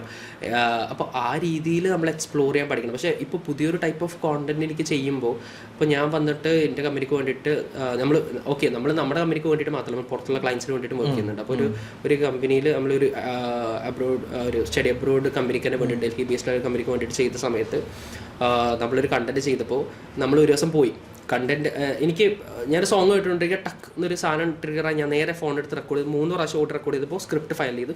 ഞാൻ ഇരുന്ന് എഴുതി നോക്കി ഇതാണ് ഫൈനൽ സ്ക്രിപ്റ്റ്. എനിക്ക് നമുക്കേ ഒരു എക്സൈറ്റ്മെന്റ് തോന്നും, സംതിങ് നമ്മൾ ഡിഫറെന്റ് ചെയ്യണം, നമുക്ക് ഒരു എക്സൈറ്റ്മെന്റ് തോന്നും, ഓക്കെ ഇത് ചെയ്യണം. നമുക്ക് പിറ്റേ ദിവസം ഷൂട്ട് ഉണ്ട്, ആ ഷൂട്ടിന് വേണ്ടിയിട്ട് ചെയ്യുന്നതല്ല, ഞാൻ എന്തോ പ്രിപ്പയർ ചെയ്യുന്ന സമയത്ത് ടക്ക് എന്നൊരു മ്യൂസിക് ആയിട്ട് എനിക്ക് ഒരു ഐഡിയ വന്നു. ഞാനിത് പിറ്റേ ദിവസം ഷൂട്ട് നമുക്ക് ഓൾറെഡി ഷെഡ്യൂൾ ചെയ്തിട്ടുണ്ട്. അപ്പോൾ പോയി ഷൂട്ട് ചെയ്ത് കഴിഞ്ഞ ഒരു സമയത്ത് ചെയ്തു. അതൊരു പുതിയൊരു ഞാൻ ഇത്രയും ട്രൈ ചെയ്തിട്ടില്ല. ഞാൻ എന്ത് ചെയ്തു, ഫോൺ എടുത്തു, ഫോൺ എങ്ങോട്ടും മാറുന്നില്ല, ഇങ്ങനെ പിടിച്ചിട്ടൊരു വൈഡ് ആംഗിൾ വെച്ചിട്ട് ഓക്കെ നിങ്ങളിങ്ങനെ വന്നേ ഇങ്ങനെ ചെയ്തേന്നൊക്കെ പറഞ്ഞിട്ട് ഒന്ന് ട്രൈ ചെയ്ത് നോക്കി. അപ്പോൾ ഞാൻ കണ്ടു നോക്കി ഇത് കൊള്ളാം. അപ്പോൾ ഞാൻ എന്ത് ചെയ്തു, ഞാൻ വരെ വിളിച്ചു നോക്കി ഇങ്ങനെ കണ്ടന്റ് നമ്മൾ ഷൂട്ട് ചെയ്യാം. ഷൂട്ട് ചെയ്തപ്പോൾ അതിൻ്റെ ഹാഫ് വേറെയും ആഡ് പോർഷൻ വേറെ രീതിയിലായിരുന്നു. അപ്പോൾ അത് വന്ന് ഞാനൊരു റഫ് എഡിറ്റ് ചെയ്ത് ഞാൻ നോക്കും, എനിക്കത് ഓക്കെ ഇതൊരു സെറ്റ് ആയിട്ടില്ല. അപ്പോൾ ഞാൻ ഫ്രണ്ടായിട്ട് ചോദിച്ചു, ഓക്കെ എടാ ഇതെങ്ങനെ ചെയ്യാൻ പറ്റുമോ എന്ന് ചോദിച്ചു. അപ്പോൾ അവൻ പറഞ്ഞു, അപ്പോൾ ഞാൻ ചോദിച്ചടാ ഇത് ഫസ്റ്റിലുള്ള പോർഷൻ പോലെ തന്നെ ആ രീതിയിൽ പോലെ അത് കൊള്ളാന്ന് പറഞ്ഞു. എഗെയിൻ ഇവരെ വിളിച്ചു, ഇവർ വന്നു, നമ്മളെ ഷൂട്ട് ചെയ്തു. അതൊരു 685K ആ വീഡിയോ റീച്ച് പോയി. ഓക്കെ അത് ഓർഗാനിക് ആയിരുന്നു, നമ്മളൊരു ഫോണിലാണ്, വലിയൊരു എക്സ്പെൻസോ ബാക്കിയുള്ള കാര്യങ്ങളൊന്നുമില്ല. അപ്പോൾ പുതിയ കാര്യങ്ങൾ അപ്പം എനിക്ക് മനസ്സിലായി ഓക്കെ പുതിയ കാര്യങ്ങൾ ട്രൈ ചെയ്യാൻ പറ്റും. നമ്മളൊരു വീഡിയോ പ്രസന്റർ വന്നിട്ട് നേരെ ക്യാമറ വന്നിട്ട് ഓക്കെ ഇതാണോ ഇങ്ങനെയാണോ അതെ അപ്പോൾ ക്രിയേറ്റീവായിട്ട് ചെയ്യാനും പറ്റണം. പിന്നെ അത് മാത്രമല്ല നമ്മളിപ്പോൾ ഒരു വീഡിയോ ചെയ്യുമ്പോൾ അത് നമ്മളൊരു ഓഡിയൻസിനെ കൺവിൻസ് ചെയ്യുന്ന ഒരു ഭാഗമാണ്. ഇപ്പോൾ പെർഫോമൻസ് മാർക്കറ്റിംഗിൽ നമ്മൾ വന്നിട്ട് ഒരു ആഡ് ബാക്കിയുള്ളവരെ കാണിക്കുന്ന സമയത്ത് ആ ആഡ് കണ്ട് നമ്മളെ പേജിൽ വരുന്ന ആൾക്കാർക്ക് ഈ പേജ് വാല്യുബിൾ ആണ് തോന്നുന്നത്, പോലും അത് പർച്ചേസ് ചെയ്യാൻ തോന്നണം. അപ്പോൾ ആഡ് വീഡിയോ എന്നുള്ള പറയുന്നത് അതൊരു ഡിഫറെൻറ്റ് പാറ്റേണിൽ നമ്മൾ ചെയ്യാൻ തോന്നും. അപ്പം നമ്മൾ ഫില്ലർ കണ്ടൻസ് നമ്മുടെ കമ്പനിയിലൊക്കെ ഏറ്റവും കൂടുതൽ വർക്ക് ആയിരിക്കുന്ന ആഡ് വീഡിയോസ് ഫില്ലർ കണ്ടൻസ് ആണ്. ഫില്ലർ കണ്ടൻസിൽ അത്യാവശ്യം നല്ല ലീഡ്സ് വരും. നല്ല ലീഡ്സ് വന്നിട്ട് ഇവർ നമ്മുടെ പേജിൽ വരുന്ന സമയത്ത് പേജിൽ നമുക്ക് കുറച്ച് വീഡിയോസ് വേണം ഇവരെ കൺവിൻസ് ചെയ്യാനുള്ള രീതിയിൽ. അത് സ്റ്റുഡൻറ് ടെസ്റ്റിമോൾ ഭയങ്കര ഇമ്പോർട്ടൻ്റ് ആണ്. പക്ഷേ ഇന്നത്തെ സ്റ്റുഡൻറ് ടെസ്റ്റിമോളിലേക്ക് തോന്നിയാൽ അവിടെ കുറെ ക്രിയേറ്റീവായിട്ട് ചെയ്യാൻ പറ്റും, നല്ല സ്റ്റോറി ടെല്ലിംഗ് പറയാൻ പറ്റുമായിരിക്കും. അതെ ഇപ്പോൾ വീഡിയോ ക്വാളിറ്റി എല്ലാം ആവശ്യമാണ്, വീഡിയോ ക്വാളിറ്റി ആവശ്യമാണ്. കാരണം വീഡിയോക്ക് അത്യാവശ്യം ക്വാളിറ്റി ആൾക്കാർ ഇരുന്ന് കാണും, ഷുവറാണ്. അപ്പോൾ നമ്മൾ ഫോണിലൊക്കെയാണ് ചെയ്തിട്ട് അതെ അപ്പോൾ പേജിൽ വരുമ്പോൾ എന്തൊക്കെ ആവണം വീഡിയോസ്, ആ ഒരു പാറ്റേൺ ഓഫ് കാര്യങ്ങൾ പഠിക്കൽ തുടങ്ങി. പിന്നെ ശ്രീലങ്കയിൽ പോയതിനു ശേഷമാണ് നമ്മൾ സെർബിയനിൽ കണ്ടന്റ് ചെയ്യാം. നമുക്ക് ജർമ്മനിയിൽ നിന്നുള്ള ക്ലൈന്റ് ഉണ്ട്, യുക്രൈനിൽ നിന്നുള്ള ഒരു യൂണിവേഴ്സിറ്റി ക്ലൈന്റ് ഉണ്ട്, പിന്നെ നമ്മുടെ തന്നെ പ്രൊഡക്ട്സ് ഉണ്ട്, ലാംഗ്വേജ് കോഴ്സസ് ഉണ്ട്, റിക്രൂട്ട്മെന്റ് ആളുണ്ട്. അപ്പോൾ ഇതിനൊക്കെ ഇപ്പോഴത്തെ നമ്മളൊരു കമ്പനി വന്നു കഴിഞ്ഞാൽ ഏഷ്യ എന്നുള്ള ആൾക്കാരെ നമ്മൾ യൂറോപ്പിൽ റിക്രൂട്ട് ചെയ്യുന്നുണ്ട്. അപ്പോൾ നമ്മൾ സൂഷി മേക്കേഴ്സിനെ ഹയർ ചെയ്യുന്നുണ്ട്, അപ്പോൾ അതിനുള്ള ലാംഗ്വേജ് ചെയ്യുന്നുണ്ട്. നമ്മൾ ബംഗ്ലാദേശിൽ ഒരു വീഡിയോ നമ്മൾ ആഡ് റൺ ചെയ്യുന്നുണ്ട്. അപ്പോൾ നമുക്ക് അറിയാം ഓക്കെ ബംഗ്ലാദേശിൽ ലീഡ്സ് വരണമെങ്കിൽ വീഡിയോ കണ്ടന്റ് മാത്രമല്ല വീഡിയോ പ്രസന്റർ എന്താവണം, അത് ഷോളിട്ടുള്ള ഒരു മുസ്ലിം കുട്ടിയാണോ, ഒരു അങ്ങനത്തെ ഉള്ള ഒരു ഫേസുള്ള ഒരാളാവണോ, ഫേസ് എന്താവണം, അതിന്റെ ബാക്ക്ഗ്രൗണ്ട് എന്താവണം, ഓക്കെ അതിന്റെ റൈറ്റിംഗ്സ് എങ്ങനെ വരണം, ഇത് BGM എങ്ങനെ ആവണം. അപ്പൊ അത്രയും ഇത് ഓരോ അതെ ഓരോ രാജ്യത്ത് വരുമ്പോൾ അത് മാറിക്കൊണ്ടിരിക്കും. അപ്പൊ അത് അനലൈസ് ചെയ്തിട്ട് നമുക്ക് നമ്മളത് അനലൈസ് ചെയ്യണം, അതിന് പറ്റിയിട്ടുള്ള രീതിയിൽ കോണ്ടന്റ്സ് ചെയ്യണം. അപ്പോൾ ഇത് നമുക്ക് എനിക്ക് മനസ്സിലാച്ചാൽ നമ്മളിങ്ങനെ ഐഡിയ വെച്ചിട്ട് ഇരുന്നിട്ട് കാലം നമ്മളത് ചെയ്ത് ഫെയിൽ ആവും, 100% ഫെയിൽ ആവും. കാരണം നമുക്ക് അറിയില്ല ഇത് ഓക്കെ എന്താണ് വെക്കാൻ പോകുന്നത്. കാരണം സോഷ്യൽ മീഡിയ വന്നതിന് ശേഷം എനിക്ക് തോന്നുന്നത് പണ്ടൊക്കെ അഡ്വർടൈസ്മെന്റ് എന്ന് പറയുന്നത് അല്ലെങ്കിൽ ഒരു ബ്രാൻഡ് ബിൽഡ് ചെയ്യുക എന്ന് പറയുന്നത് ഭയങ്കര ഇമ്പോസിബിൾ ആണ്. കാരണം അന്ന് ആഡ് നമുക്ക് ചെയ്യാൻ പറ്റുന്നത് TV-യിൽ ചെയ്യാൻ പറ്റുമായിരിക്കും, റേഡിയോ ചെയ്യാൻ പറ്റുമെങ്കിൽ, പത്രത്തിൽ ചെയ്യാൻ പറ്റില്ല, വലിയ ബിൽ ബോർഡ് ചെയ്യാൻ പറ്റും. പക്ഷെ ഇതൊക്കെ വലിയ ആൾക്കാർക്ക് ചെയ്യാൻ പറ്റും, അത്രയും വലിയ ഫണ്ടുള്ള ആൾക്കാർക്ക് ചെയ്യാൻ പറ്റുള്ളൂ. പക്ഷെ ഇന്നിപ്പോൾ അങ്ങനെയല്ല, ഏത് കമ്പനിക്ക് വേണ്ടിയിട്ടും നമുക്ക് സോഷ്യൽ മീഡിയയിൽ നമുക്കത് ബിൽഡ് ചെയ്തെടുക്കാൻ പറ്റും, ബ്രാൻഡ് ബിൽഡ്. പണ്ടൊക്കെ ഒരു ബിസിനസ് ചിലപ്പോൾ സെറ്റ് ആവുന്നത് 10 വർഷം കൊണ്ടാണ്, ഇന്നിപ്പോൾ ഒരു 2-3 വർഷം കൊണ്ടൊക്കെ സെറ്റ് ആവുന്ന ഇഷ്ടംപോലെ ബിസിനസ് ഉണ്ട്. സോ അപ്പോൾ ഇപ്പോൾ സുജ കമ്പനിക്ക് വേണ്ടി വർക്ക് ചെയ്യുന്നു. ഇപ്പോൾ വെക്കേഷൻ വന്നതാണ്, നാട്ടിലാണ് പിടിച്ചിരുത്തി നമ്മൾ പോഡ്കാസ്റ്റ് ഷൂട്ട് ചെയ്യുന്നത്. ഇനി എന്താണ് ഇനി ഫ്യൂച്ചർ? അതായത് സുജ ഇനിയിപ്പോൾ എയിം ചെയ്യുന്നത് ഇപ്പോൾ എന്നോട് സംസാരിച്ച് തുടങ്ങുമ്പോൾ ആ ഒരു സമയത്തൊക്കെ ക്രിയേറ്റീവ് ഡയറക്ടർ ആവുക എന്നുള്ളതാണ് ലക്ഷ്യം. ഇപ്പോൾ അതിൽ നിന്നൊക്കെ ഒരുപാട് തിരിച്ചറിവുണ്ടായി. അതായത് it is not about designation എന്ന് വളരെ ഇമ്പോർട്ടൻ്റ് ആയിട്ടൊരു പോയിന്റ് പറഞ്ഞു. അപ്പോൾ ഇനി എങ്ങനെയാണ് ആക്ച്വലി മുന്നോട്ട് ഗ്രോ ചെയ്യാൻ സുജയുടെ പ്ലാൻ? അഫ്കോഴ്സ് ഞാൻ അറിയാതെ പോയിട്ട് എൻ്റെ ലിങ്ക്ഡിൽ പോയി പോസ്റ്റ് ചെയ്ത സാധനമാണ് ക്രിയേറ്റീവ് ഡയറക്ടർ. അപ്പോൾ അടുത്തതായിട്ട് ഒരു ക്രിയേറ്റീവ് ഡയറക്ടർ എന്നുള്ള രീതിയിലോട്ട് വരണം, ശരിക്കും ക്രിയേറ്റീവ് ഡയറക്ടർ ആവണം. അപ്പോൾ അതിന് വേണ്ടിയിട്ട് വർക്ക് ചെയ്യണം. അപ്പോൾ അത് വർക്ക് ചെയ്തുകൊണ്ടിരിക്കുന്നുണ്ട്. ഇപ്പോൾ AI വന്നിട്ടുണ്ട്, AI-യിലുള്ള വീഡിയോസ് ജനറേറ്റ് ചെയ്യുന്നതിനെ കുറിച്ചിട്ട്. അപ്പോൾ അത് നമ്മൾ പഠിക്കണം. അപ്പോൾ ഞാൻ സത്യം പറഞ്ഞാൽ ഒരു creative side plus marketing side 2 perspective നമുക്ക് അറിയണം. അപ്പോൾ 2 എക്സ്പ്ലോർ ചെയ്തുകൊണ്ടിരിക്കണം. അപ്പോൾ അതിൻ്റെ അനലൈറ്റിക്കൽ സൈഡും നമുക്ക് അറിയണം, ക്രിയേറ്റീവ് സൈഡും അറിയണം. പിന്നെ ഒരു ഐ മീൻ ഞാൻ പറയണത് ചിലപ്പോൾ മേ ബി എല്ലാ ആൾക്കാർക്കും ഒരു ഹുക്ക് എന്താ അറിയാം, മിഡിൽ എന്താണെന്ന് അറിയാം, CT എന്താണെന്ന് അറിയാം. പക്ഷെ അത് എക്സിക്യൂട്ട് ചെയ്യാന്ന് പറഞ്ഞാൽ ഇറ്റ്സ് ഡിഫറെൻറ്റ്. അത് സെൻസ് ചെയ്യാൻ പറ്റണം. അപ്പോൾ ഐ മീൻ ഫ്യൂച്ചറിലും വീഡിയോസ് മാറിക്കൊണ്ടിരിക്കും, ഫ്യൂച്ചറിൽ പുതിയ പുതിയ അപ്ഡേഷൻസ് വരും. അപ്പോൾ അതെങ്ങനെ എക്സിക്യൂട്ട് ചെയ്യാൻ പറ്റണം എന്നുള്ളത് നമുക്ക് എക്സിക്യൂട്ട് ചെയ്ത് കഴിഞ്ഞാലേ മനസ്സിലാവുള്ളൂ. 100% നമ്മൾ ഫെയിൽ ആവും, ഞാനും ഫെയിൽ ആവും, അത് ഓക്കെ. പക്ഷേ ഐ മീൻ എനിക്കൊറ്റ കാര്യമുള്ളൂ, ഓക്കെ ഫെയിലായാലും ഓക്കെ ഗെറ്റപ്പ്, അടുത്ത പരിപാടി ചെയ്യുക, ട്രൈ ചെയ്യുക, ഫൈനൽ റിസൾട്ട് കൊണ്ടുവരിക എന്നുള്ളതാണ്. ഇപ്പൊ ഈ പറഞ്ഞതിനകത്തൊരു ക്വസ്റ്റ്യൻ വന്നത്, ഇപ്പോൾ AI പറ്റി പറഞ്ഞു. ഇപ്പോൾ ഒരുപാട് നമ്മളിപ്പോൾ വീഡിയോസ് കണ്ടു കഴിഞ്ഞാൽ അതിപ്പോൾ ഏതാണ് AI ഏതാണ് ഒറിജിനൽ എന്ന് പറയാൻ പറ്റാത്ത രീതിയിലേക്ക് ഉള്ള, ഇപ്പോൾ പ്രത്യേകിച്ച് ഗൂഗിളിന്റെ പ്ലാറ്റ്ഫോം ഒക്കെ വരുന്നതോടുകൂടി, അതെ വരുന്നതോടുകൂടി, അല്ലെങ്കിൽ ഒരുപാടുണ്ട് ഇപ്പോൾ ഓൾറെഡി ടൂൾസ്. അപ്പോൾ AI എങ്ങനെയാണ് ആക്ച്വലി സുജ നോക്കി കാണുന്നത്? കാര്യം ഇപ്പോൾ വീഡിയോസ് ക്രിയേറ്റ് ചെയ്യാൻ ഈസിയാന്നല്ല പറയുന്നത്, പക്ഷേ നമുക്ക് അവിശ്വസനീയമായ രീതിയിൽ വീഡിയോസ് നമുക്ക് കാണാൻ പറ്റുന്നുണ്ട് ഇൻസ്റ്റാഗ്രാമിലൊക്കെ. അപ്പോൾ അത് എങ്ങനെയാണ് ഒരു കോണ്ടന്റ് ഡെവലപ്പർ എന്നുള്ള രീതിയിൽ സുജാനെ നോക്കി കാണുന്നത് എങ്ങനെയാണ്? ഐ മീൻ എനിക്ക് തോന്നുന്നത് വെച്ചാൽ ഇപ്പോൾ നമ്മളൊരു കോണ്ടന്റ് ചെയ്യണമെന്നുണ്ടെങ്കിൽ, ഇപ്പോൾ നമ്മളൊരു വീഡിയോ ഷൂട്ട് ചെയ്യണമെന്നുണ്ടെങ്കിൽ ഇറ്റ്സ് റിയലി ഹാർഡ്. എക്സിക്യൂട്ട് ചെയ്യാന്നുള്ളൊരു പാട് ഭയങ്കര ഓപ്പറേഷൻ ചലഞ്ചസ് ഉണ്ട്, ഒരുപാട് കാര്യങ്ങൾ സെറ്റായിട്ട് വരണം. ഈവൻ ആക്ടേഴ്സിന്റെ മൂഡ് പോലും ഭയങ്കര ഇമ്പോർട്ടൻ്റ് ആണ്. ആ ഒരു വീഡിയോ പ്രോസസ്സിനെ നമ്മൾ അവരത്രയും സേഫായിട്ട് വെച്ച് കീപ്പ് ചെയ്തിട്ട് വേണം ചെയ്യാൻ. അവരുടെ ഒരു ഐ മീൻ ഇപ്പോൾ നമ്മളൊരു വീഡിയോ ചെയ്യുമ്പോൾ അവരുടെ ഒരു മൈന്യൂട്ട് എക്സ്പ്രഷൻ പോലും ഭയങ്കര ഇമ്പോർട്ടൻ്റ് ആണ്. എനിക്ക് തോന്നുന്നു ഞാൻ ഏറ്റവും കൂടുതൽ നല്ലത് എനിക്ക് തോന്നുന്നത് ഞാൻ ഇമോഷൻസ് മനസ്സിലാക്കാനും അത് എങ്ങനെ എക്സിക്യൂട്ട് ചെയ്യണം എന്നുള്ളത് അവർ ഐ മീൻ അവർ പ്രസൻറ്റ് ചെയ്യുന്ന സമയത്ത് അവരെ വൃത്തിക്ക് പ്രസൻറ്റ് ചെയ്യാനും വേർഡ്സ് യൂസ് ചെയ്യുന്നിടത്തും അത് ഹുക്ക് ചെയ്യണത് എവിടെയാണ്, അതിലെന്ത് ഇമോഷൻ വരണം എന്നുള്ള പ്ലാനിങ്ങിനടുത്താണ്. അപ്പോൾ പിന്നെ എന്നെ സംബന്ധിച്ചോളം എനിക്ക് ചില കോണ്ടന്റ്സ് ചിലപ്പോൾ ചെയ്യാനുള്ള ബഡ്ജറ്റ് ഉണ്ടാവില്ല. അപ്പോൾ അതൊക്കെ നമുക്ക് കംഫർട്ടബിൾ ആയിട്ട് ചെയ്യാൻ പറ്റും. അപ്പോൾ ആ ഒരു ഇതാണ്. അപ്പോൾ ആ ഒരു സൈഡ് നമുക്ക് ക്രാക്ക് ചെയ്യാൻ പറ്റി കഴിഞ്ഞാൽ അങ്ങനെയൊക്കെ പോകാൻ പറ്റും. പിന്നെ ഇപ്പോൾ കറലി എനിക്ക് തോന്നിയിട്ടുണ്ടെന്ന് വെച്ചാൽ എല്ലാവർക്കും AI വീഡിയോസിലുള്ളൊരു കൗതുകമാണ്. അതാണ് കറലി സോഷ്യൽ മീഡിയയിൽ വർക്ക് ആവുന്നത്. എല്ലാവർക്കും ഒരു കൗതുകമാണ്, ഓക്കെ കൊള്ളാം, ഇത് ഓക്കെ ഇത് ക്രിയേറ്റ് ചെയ്താണ്, ആ ഒരു കൗതുകമാണ് കറലി വർക്ക് ആവുന്നത്. പക്ഷെ അത് ലേറ്റർ ഓൺ മാറും അല്ലേ, കൗതുകം മാറിയിട്ട് അതെ വേറെ ഒരു രീതിക്ക് ഇപ്പൊ കൗതുകമാണ് കറലി വർക്ക് ചെയ്യാൻ ആദ്യമായിട്ട് കാണുന്നതിന്റെ എക്സൈറ്റ്മെന്റ്, അതാണ് ഇപ്പൊ കറലി വർക്ക് ചെയ്യുന്നത്. അത് ചേഞ്ച് ആകും. അപ്പൊ അതിനനുസരിച്ച് നമ്മൾ അപ്ഡേറ്റ് ആണ്. കാരണം അഫ്കോഴ്സ് അത് സംഭവിക്കും. പണ്ടൊക്കെ ഒരു 6 വർഷം എടുത്ത് നടക്കുന്ന സംഭവം ചിലപ്പോൾ ഇപ്പൊ ഒരു 3 മാസം കൊണ്ടൊക്കെ നടക്കും. അത്രയും ട്രെൻഡ്സോ എല്ലാം ട്രൈ ചെയ്തുകൊണ്ടിരിക്കില്ലേ. കാരണം ഇന്ത്യയിൽ നിന്ന് ശ്രീലങ്കയിലൊക്കെ പോയ സമയത്താണ് നമ്മളിവിടുത്തെ ആൾക്കാരുടെ ഒരു കോമ്പറ്റീഷനൊക്കെ മനസ്സിലാവുക. അവിടെ അത്ര വലിയ ഒരു കോമ്പറ്റീഷനോ അങ്ങനെ ചലഞ്ച് ചെയ്യുന്ന വലിയ കാര്യങ്ങളൊന്നും അവിടെ എനിക്ക് ഉണ്ടായി. ശ്രീലങ്ക എപ്പോഴും ഒരു ഒഫൻസീവ് വേയിൽ പറയുന്നല്ല, ബട്ട് സ്റ്റിൽ ഇന്ത്യക്കാലും ഒക്കെ ഒരുപാട് പുറകിലാന്ന് കേൾക്കുന്നുണ്ട്. അത് അറിയാനൊന്നുമില്ല. ലാസ്റ്റ് മോഹൻലാലിന്റെ ഒരു ഇന്റർവ്യൂ വന്നിട്ടുണ്ട് ശ്രീലങ്കയിൽ എന്നുള്ളത്. അപ്പൊ അത് കണ്ടാൽ മതി. അത് കാണുമ്പോൾ നമുക്ക് മനസ്സിലാവും അത് മോഹൻലാൽ എങ്ങനെയാണ് സംസാരിക്കുന്നത്, ആ വീഡിയോ പ്രസന്റർ എങ്ങനെയാണ് സംസാരിക്കുന്നത് നോക്കിയാൽ മതി. അപ്പോൾ സോ അവര് ഇപ്പോഴും പല കാര്യങ്ങളെയും ഒരു കുറേ അത് അവിടുത്തെ ഒരു എന്നോട് പറഞ്ഞത് നമ്മുടെ സ്റ്റാഫറിന്, ബ്രോ ഇത് കണ്ടു നോക്കും ബ്രോ, അപ്പോൾ ഇവിടുത്തെ വീഡിയോ പ്രസന്റേഴ്സ് ഇപ്പോഴും ഇങ്ങനെയാണ് ചെയ്യുന്നതെന്ന് പറഞ്ഞിട്ട്. അപ്പൊ അവര് പറഞ്ഞു അത് അവിടുത്തെ ഒരു ഫേമസ് ന്യൂസ് ചാനലാണ്. അപ്പൊ അവര് ഇപ്പോഴും പഴയ ഒരു പാറ്റേണിലാണ്. പക്ഷെ അവിടെ ഒരു മ്യൂസിക് ചാനൽ ഉണ്ട് ഞാൻ ലാസ്റ്റ് കണ്ടത്. അത് പിന്നെയും കുറേയൊക്കെ ഒരു യൂറോപ്യൻ. എനിക്ക് തോന്നുന്നു വെച്ചാൽ നമ്മൾ ശ്രീലങ്കയിൽ പോയി കഴിഞ്ഞാൽ നമുക്ക് ബ്രേക്ക്ഫാസ്റ്റിന് ബ്രെഡൊക്കെയാണ് കിട്ടുക, ബ്രെഡ് കിട്ടും. അപ്പൊ നമുക്കത് ഓക്കെ ബ്രെഡ് ഐ മീൻ നമുക്ക് എനിക്ക് എത്രത്തോളം പൈസ, ഞാൻ മലപ്പുറത്താണ് വരുന്നത്, നമ്മളിത് രാവിലെ നല്ല ഭക്ഷണം കഴിക്കുന്ന ആൾക്കാരാണ്. അപ്പൊ നമ്മൾ ബ്രെഡൊക്കെ ബ്രേക്ക്ഫാസ്റ്റ് എന്ന് പറയുമ്പോൾ അപ്പൊ അവിടെ ഒക്കെ കൂടുതലും ഒരു യൂറോപ്യൻ ടച്ച് ഉണ്ട്. അവിടെ കോളനൈസ് ചെയ്ത് അവിടെ ഒരു യൂറോപ്യൻ ടച്ച് ഉണ്ട്. അവരുടെ പല കാര്യത്തിലും അവര് ശരിക്കും അവരുടെ ഒരു ട്രഡീഷനപ്പുറം ഒരു അവിടെ നിന്ന് കോപ്പി ചെയ്ത കുറെ കാര്യങ്ങളുണ്ട് അവരുടെ അടുത്ത്. ഈ ശ്രീലങ്ക എന്ന് പറയുന്നത് ആദ്യമായിട്ട് പോകുന്ന വിദേശ രാജ്യം ശ്രീലങ്കയാണോ? ഓക്കെ. അപ്പോൾ ശരിക്കും അത് നമ്മുടെ നാട്ടിലുള്ള പലരുടെ ഒരു ഡ്രീം അല്ലേ, ശ്രീലങ്ക എന്നല്ലേ ഉദ്ദേശിച്ചത്, പക്ഷെ പുറത്ത് പോയി വർക്ക് ചെയ്യുക അല്ലെങ്കിൽ വിദേശ രാജ്യത്ത് പോവുക എന്നൊക്കെ പറയുന്നത്. സുജ ആസ് എ കിഡ് അങ്ങനെ തന്നെ ആയിരുന്നു പണ്ട്, പുറത്ത് പോകണം എന്നൊക്കെ തന്നെ ആയിരുന്നു അങ്ങനത്തെ ഡ്രീം ഒക്കെ ഉണ്ടായിരുന്നു? യെസ്.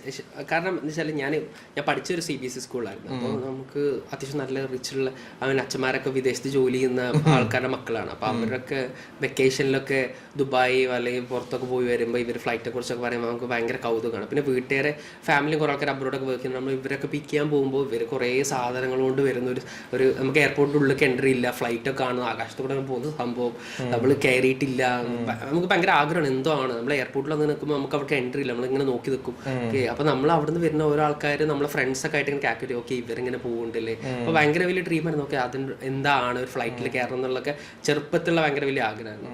അപ്പോൾ വൺസ് എൻ്റെ ഒരു ഫസ്റ്റ് ഫ്ലൈറ്റ് ടിക്കറ്റ് എന്ന് പറയുന്നത് എൻ്റെ കമ്പനി ത്രൂ ആണ്. എൻ്റെ ഫസ്റ്റ് ഫ്ലൈ എന്ന് പറയുന്നത് എൻ്റെ കമ്പനി ത്രൂ ആണ്. അപ്പോൾ അതെനിക്കൊരു ഓക്കെ ഇപ്പം ആലോചിക്കുമ്പോൾ ഓക്കെ ഇറ്റ്സ് ഗുഡ്. ആദ്യമായിട്ട് ഫ്ലൈറ്റിൽ കയറുന്നതും ആദ്യമായിട്ട് വിദേശ രാജ്യത്ത് പോകുന്നതും അതെ കമ്പനിയാണ് അതെ കംപ്ലീറ്റ് സ്പോൺസർ ചെയ്ത് നമ്മൾ കമ്പനിയാണ് ഫുള്ളി സ്പോൺസർ. അപ്പോൾ എനിക്കത് ഭയങ്കര ഒരു നൈസായിട്ടുള്ളൊരു മൊമെന്റ് ആയിരുന്നു. കാരണം നമുക്ക് വലിയൊരു ആഗ്രഹമാണ് ഓക്കെ ഒരു എയർപോർട്ടിലൊക്കെ പോകുമ്പോൾ ഓക്കെ അതിൻ്റെ അപ്പുറത്തും പോകാൻ പറ്റില്ല, അവിടെ എന്തൊക്കെയോ നടക്കുന്ന വലിയ എന്തോ സംഭവമാണെന്ന് കരുതുന്നു. അപ്പോൾ അത് നമുക്ക് അങ്ങനത്തെ ഒരു ആഗ്രഹം നമുക്ക് സാധിച്ചെടുക്കാൻ നമ്മൾ ത്രൂ നമ്മൾ കുറേ കഷ്ടപ്പെട്ട് ഓരോന്ന് ചെയ്ത് പഠിച്ചതിൻ്റെ പേരിൽ നമുക്ക് എന്തോ അറിയാം, നമുക്ക് കുറച്ച് സ്കില്ല് അറിയാം എന്നുള്ളതിൻ്റെ പേരിൽ നമുക്കൊരു കമ്പനി നമ്മൾ അത് ഓരോ ഓപ്പർച്യൂണിറ്റി കിട്ടും, നമ്മളിന്ന് പോകുന്നു അവിടെ ചെയ്യുന്നു. അപ്പോൾ അത് ഭയങ്കര നൈസാണ്. അപ്പം ഇതാണ് സുജ. അപ്പം ലൈക്ക് നമ്മൾ ലാസ്റ്റ് ഭാഗത്തേക്ക് വരികയാണ് പോഡ്കാസ്റ്റിൻ്റെ. അപ്പോൾ സുജ ഇപ്പോൾ പഠിച്ചു, വൺ ടീമിൽ വന്നത് കൊണ്ട് കരിയർ ചേഞ്ച് ചെയ്തൊന്നും ഞാൻ അവകാശപ്പെടുന്നില്ല, അങ്ങനെ പറയാൻ എനിക്ക് റൈറ്റും ഇല്ല. പക്ഷേ വൺ ടീമിൽ നിന്ന് സുജയ്ക്ക് ഞാൻ 3-4 മാസത്തെ കാര്യമല്ല പറഞ്ഞത്, അല്ലാതെ കിട്ടിയിട്ടുള്ള ടേക്ക് അവേസ് എന്തൊക്കെയാണ്? അതല്ലാതെ ടോട്ടലി ഇപ്പോൾ എനിക്ക് തോന്നുന്നത് ഞാൻ ശരിക്കും വൺ ടീമിൽ ഡിജിറ്റൽ മാർക്കറ്റിംഗ് കോഴ്സ് പഠിച്ചുകൊണ്ടായിരിക്കും ആൾ എന്നെ ഒരു പാർട്ട്ണറായിട്ട് എടുത്തത്. ഡിജിറ്റൽ മാർക്കറ്റിംഗ് അറിയാന്നുള്ള രീതിയിലായിരിക്കും. അപ്പൊ അതൊരു പ്ലസ് ആണ്. പിന്നെ അത് കഴിഞ്ഞിട്ട് ഞാൻ എൻ്റെ എനിക്ക് ഏറ്റവും ആവശ്യമുള്ള സമയത്ത് എനിക്ക് ഫസ്റ്റ് കിട്ടിയൊരു വർക്ക് വൺ ടീമിൻ്റെ ആണ്. അപ്പോൾ അവിടെ വൺ ടീം ഉണ്ടായിരുന്നു. പിന്നെ അത് കഴിഞ്ഞിട്ട് എനിക്ക് തോന്നുന്നു ഞാൻ എൻ്റെ ഏത് സമയത്ത് വിളിച്ച ഒരാളാണ് അർജുൻ സാർ. ഞാൻ എന്ത് ഡൗട്ട് നോക്കി സാർ ഇങ്ങനെ സംഭവം ഉണ്ട്, എന്താ ചെയ്യേണ്ടത്? അപ്പോൾ ഞാൻ എന്ത് ഡൗട്ടിനെങ്കിലും ചോദിക്കുന്ന ഒരാളാണ്. എനിക്കത് ഭയങ്കര എന്താ പറയുക, എനിക്ക് സാറായിട്ട് സംസാരിക്കാൻ ഭയങ്കര ഇഷ്ടമാണ്. ഇപ്പോൾ ഇവിടെ വന്നിട്ടിരുന്ന് ഇതൊരു പോഡ്കാസ്റ്റ് ആണ് എന്നുള്ളതിനപ്പുറം എനിക്ക് സാറായിട്ട് ഇന്ററാക്ട് ചെയ്യാൻ ഇഷ്ടമാണ്, സംസാരിക്കാൻ ഇഷ്ടമാണ്, പുതിയ കാര്യങ്ങൾ പഠിക്കാൻ ഇഷ്ടമാണ്. ഇപ്പോൾ കറന്റ് ഞാനൊരു ലേണറാണ്. അപ്പോൾ അതുകൊണ്ടാണ് സാറായിട്ട് എപ്പോഴും കണക്ട് ചെയ്യാൻ, അതുപോലെ നസീം സാറായിട്ട് കണക്ട് ചെയ്യാനൊക്കെ ഞാൻ എപ്പോഴും ആഗ്രഹിക്കുന്നതാണ്. നമ്മൾ പഠിച്ചുകൊണ്ടിരിക്കുന്ന ആൾക്കാരാണ്. ഓഫ്കോഴ്സ് നിങ്ങളൊക്കെ എക്സിക്യൂട്ടേഴ്സ് ആണ്, ഒരുപാട് കാര്യങ്ങൾ എക്സിക്യൂട്ട് ചെയ്ത ആൾക്കാരാണ്. സോ അല്ല നമ്മൾ പഠിച്ചുകൊണ്ടിരിക്കുകയാണ്. ഇപ്പം നമ്മൾ സംസാരിക്കുമ്പോഴെല്ലാം ആ ഒരു എന്താ പറയുക, ആ ഒരു ക്വാളിറ്റി കീപ്പ് ചെയ്യുക സുജ. അതായത് ഓൾവേസ് ബി എ ലേണർ എന്നുള്ള ക്വാളിറ്റി കീപ്പ് ചെയ്യുക. ബിക്കോസ് കരിയർ സുജ സ്റ്റാർട്ട് ചെയ്തു, ഇപ്പോൾ ഒരു വളരെ ബ്യൂട്ടിഫുൾ ആയിട്ടുള്ള സ്റ്റേജിലാണ് ഇപ്പോൾ സുജ നിൽക്കുന്നത്. കരിയറിൻ്റെ ഏറ്റവും എക്സൈറ്റിംഗ് ആയിട്ടുള്ള, നമ്മൾ കുറേ കാര്യങ്ങൾ പുതിയത് പഠിക്കുന്നു, വേറെ രാജ്യത്തുള്ള ആൾക്കാരെ കാണുന്നു, ഇൻട്രാക്ട് ചെയ്യുന്നു, ഡ്രീം ചെയ്ത പല കാര്യങ്ങളും തൊടാൻ പറ്റുന്നു ഒരു പരിധി വരെ. അതായത് നമ്മൾ ഒരു ക്രിയേറ്റീവ് ഡയറക്ടർ എന്നുള്ള രീതിയിലേക്ക് സുജയ്ക്ക് അധികം വൈകാതെ തന്നെ എത്താൻ സാധിക്കുന്നതാണ് ഞാൻ പ്രതീക്ഷിക്കുന്നത്. അപ്പോൾ ആ ലേണിംഗ് കേപ്പബിലിറ്റി കീപ്പ് ചെയ്യുക. എല്ലാവിധ ആശംസകളും സുജയ്ക്ക് ഒഫീഷ്യലി ഫോർമലി ആശംസിക്കുന്നു. ഭംഗിയായിട്ട് പോട്ടെ കാര്യങ്ങളൊക്കെ മുന്നോട്ട്. അപ്പോൾ ഇനിയും ഒരുപാട് രാജ്യങ്ങൾ വിസിറ്റ് ചെയ്യാനുള്ള അവസരം ഉണ്ടാവട്ടെ. ക്രിയേറ്റീവ് ഡയറക്ടർ എന്നുള്ള രീതിയിൽ മേ ബി ഒരു 10 വർഷം കഴിയുമ്പോൾ സുജ വേറൊരു ലെവലിൽ കാണാൻ പറ്റുമെന്ന് എനിക്ക് ഉറപ്പുണ്ട്. അപ്പോൾ എല്ലാവിധ ആശംസകളും. Wish you all the very best and thank you for coming to this podcast, for investing your time. So that's it. അപ്പോൾ സുജയുടെ ജേർണി വളരെ ഇൻട്രസ്റ്റിംഗ് ആയത് സുജയുടെ ഇൻട്രസ്റ്റ് ഉള്ള കാര്യത്തിൻ്റെ പുറകെ അദ്ദേഹം പോയതുകൊണ്ടാണ്. ക്രിയേറ്റീവ് സൈഡ് എന്ന് പറയുന്നത് ഡിജിറ്റൽ മാർക്കറ്റിൽ അധികം എക്സ്പ്ലോർ ചെയ്യാത്ത ആൾക്കാർക്ക് അങ്ങനെ ഒരു മേഖല വളരെ ഇമ്പോർട്ടൻ്റ് ആയിട്ടുണ്ട് എന്നുള്ളത് മനസ്സിലാക്കി തരുന്ന ഒരു ആളാണ് Suja. So thank you Suja once again. So